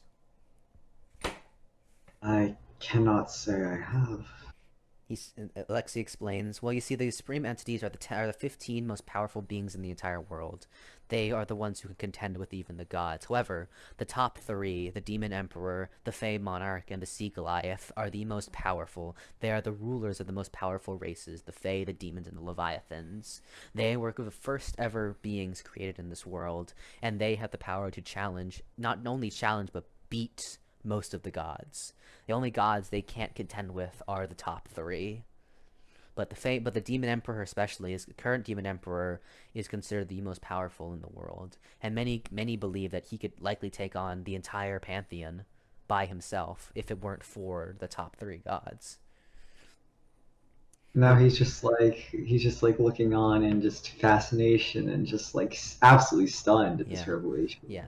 He explains that, you see, during the Origin Age, Qin Shin wanted to expand his dominion beyond the Qin Shin Desert, which at this time was barely a desert at all. Monsters didn't exist. It was a prospering society, like I said. And he went to challenge the Fey Monarch in an attempt to expand his dominion into the Great Fairy Forest. Alexi kind of pauses and looks up into the sky and says, "It only took the Fey Monarch one ultimate spell. The Earth ultimate spell, when dynasties fall, wiped it from the earth, with not a single ruin left. Even the stones that were used to build the foundation of his kingdom were reduced to sand and glass. Nothing remained of Qin Shin's kingdom. It took one spell."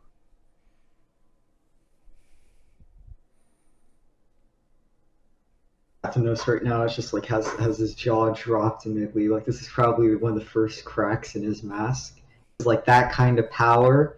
He can now see why it hasn't been mentioned before. Because if everybody knew of that power, Yeah. then like Alexi looks down at him and says, "Ultimate spells are things that have only ever been used a handful of times, and for good reason. Although there are, in fact, quite a good amount of them.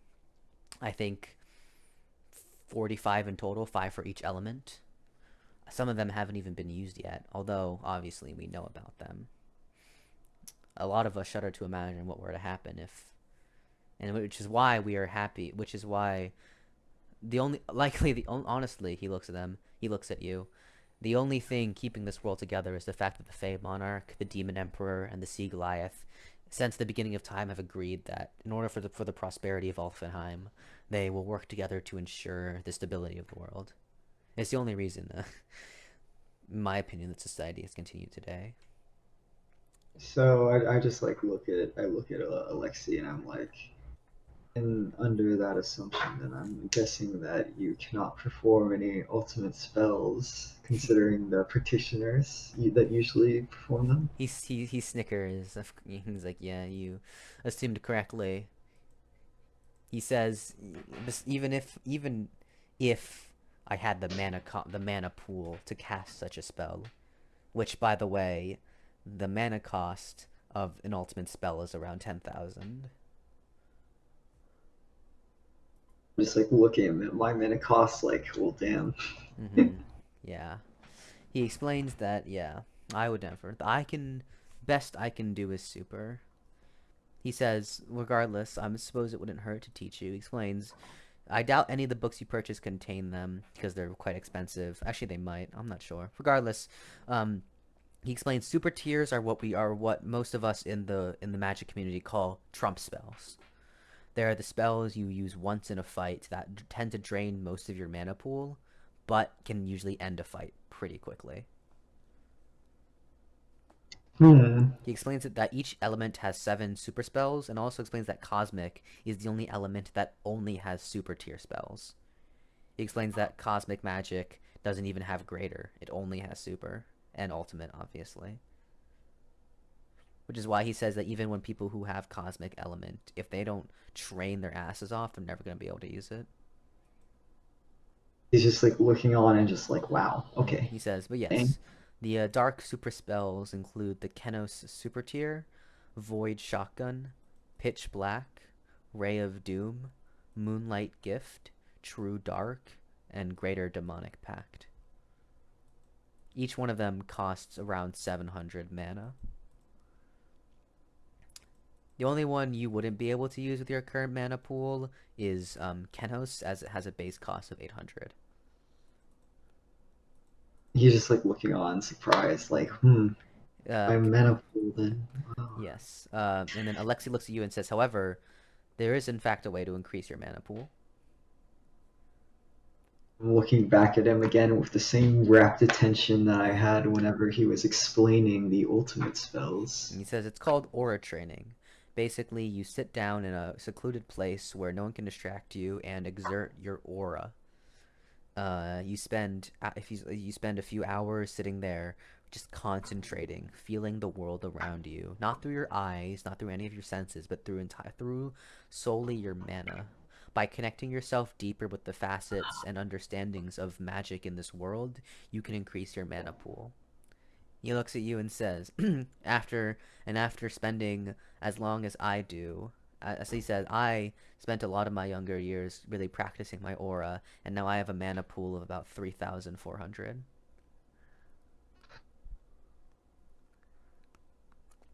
Very, very much impressed. That is quite a worthy achievement. He says, and once you reach that, you can do things like this. And he casts the super magic Kenos, and a massive scythe made up the deepest parts of the endless void appear in his hand. He slashes forward to the right of you, and dozens of spinning magic scythes appear and strike and destroy like 10 different targets.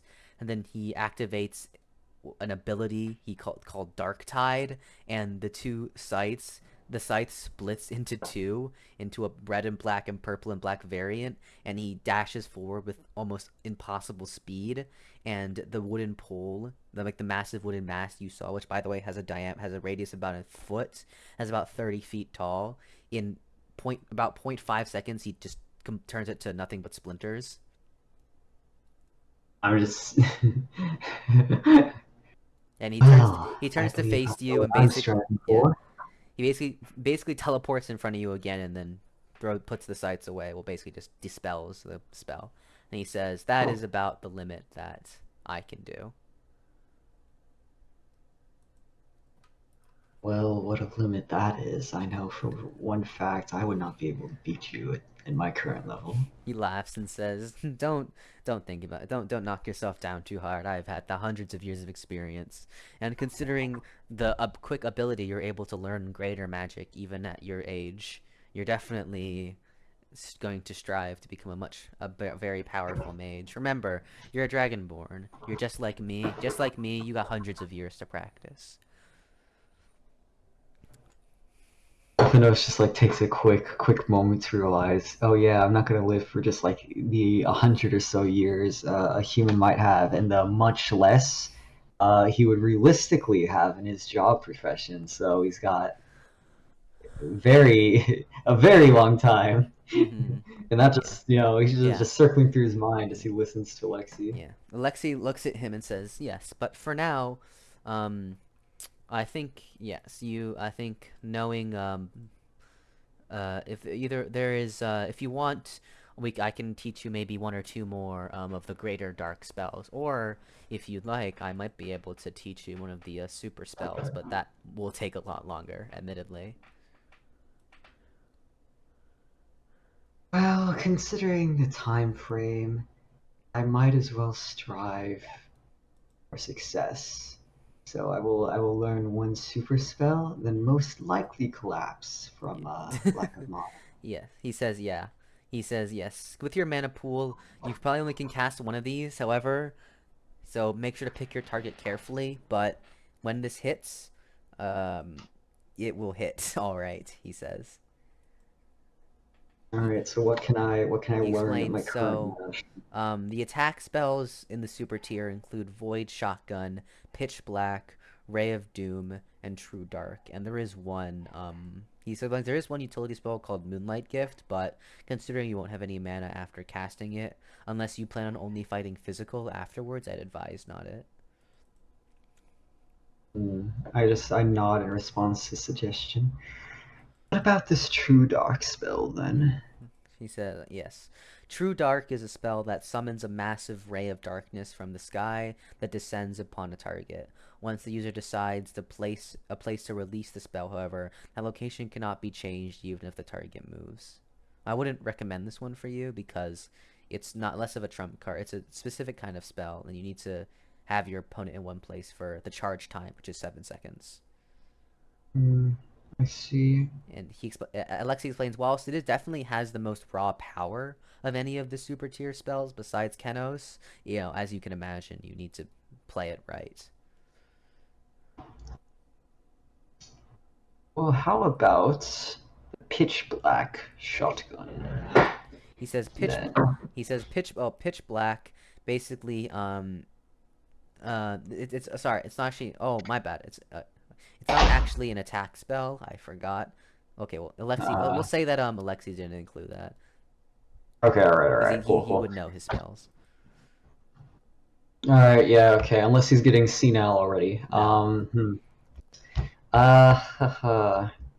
are the spells again? There are attack Void spells. Shotgun and Ray of Doom. Well, Void Shotgun, then I guess we're going for. Yeah, he says Void Shotgun is a spell that shoots 5 large balls of dark magic from their palm in the direction they're aiming in, and these balls, although they don't track, they are very massive and explode into a large radius of dark magic when hit. Oh yeah, by the way, remember to add these to my documents. I only add it it if you learn it. Oh, okay. If I learn it, all right then. If he's just explaining them to you, so he's just like showcasing. All right, cool. yeah, and cool. so as such, if you want to remember them, you'll have to write that shit down. If you learn it, then But I'll write down the dark spells you learned, sure. All right, yeah, just those. And then while that happens, I will attempt to practice the Void Shotgun. He also says before you do that, actually you didn't learn Black Beam. He says before you do that, actually I would like to go over the other one just in case you change your mind, is a Ray of Doom, which fires a massive black beam of pure dark magic. But most importantly, I think, is that it tracks a target until it hits them or is destroyed, so it has infinite range. Damn, that's pretty useful. Yes. Man, you're really giving me a lot of options for my birthday. Well, as cool and as Texan as the Void Shotgun sounds, I believe the Ray of Doom would just be a more practical, and in-character choice. Sticks out. So Alexi demonstrates sticking out his palm, and over the charge time of 10 seconds, he explains, eventually a massive beam of pure dark magic explodes from his hand with a radius of about 1.5 feet, and blasts forward and hits the target and explodes in a big circle of dark magic. He opens a satchel he had on his left side and pulls out a blue potion. He says, drink this. It'll fully restore your mana. It'll restore your mana pool by about 500. That way you can actually use the spell. All right, I take the potion and I down it like I would ale at the tavern. Yeah. You can feel the mana coursing through your body as you feel yourself rejuvenating. Yeah, and Alexi kind of comes close to you and he says, okay, when casting the spell, make sure to focus. That's the main thing. You've seen it, now just, you have to envision it. Obviously, the first few attempts end up in a failure, but after, and the first attempts end in a failure, and after maybe 2 hours of attempting to get this spell down, with Alexi Worth guiding it. you along the way, you Worth it. finally pull it off. It's Yes. maybe 4 or 5 p.m. and you activate Ray of Doom, and it almost blows you back as you cast it, because the impact of it you were not expecting, but you managed to shoot out this massive damn beam of dark magic and explode a target. Yes. Lexi looks at you and says, "Great job. I don't see many people able to learn super spells as quickly as you are. Your vision must be really, really powerful." I mean, considering some of my skills, that wouldn't be too far off for him to assume that. Mm-hmm. I respond, you could say something like that, yes. Although I must give some of the credit to you, for I would be here for days, most likely, struggling and failing He laughs. miserably. Lex kind of chuckles, like, "Yeah, that's how long it took me." He says, "Well, seeing as it is starting to get..." Oh, wait, 1 second.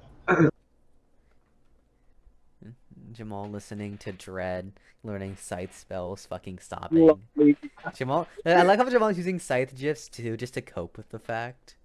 Like he's Yeah, You know, I very can much learn to these cope. he's spamming the scythe gif. It's just very much cope. to cope.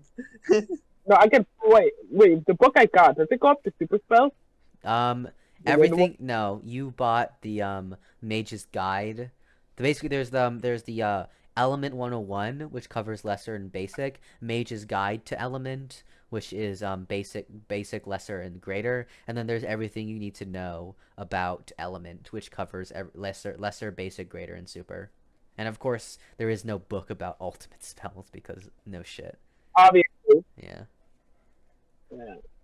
I don't think I'm gonna be able to find it at the library I'm in, right? No, you will. Unless they have. It's just really fucking expensive. It's 20 gold for an everything you need to know about book. Oh no, that's fair. I mean, the library I'm in, what the fuck? Ah, shit! What? He died. Oh god. It's unfortunate. Is it? I'm No, Fair I'm not point. Editor's note: after this part, they just sort of it's just after this part, it's just a whole like hours of Connor, Jamal, and Elpis just talking. So I'm just gonna skip over to the end part where they just end up ending the recording because it's taking way too long and they're just talking about shit. So let's skip over to that part. Hope you enjoyed this. Here. Yeah. Okay. I think this recording has now hit 5 minutes. I think I should go ahead and end it.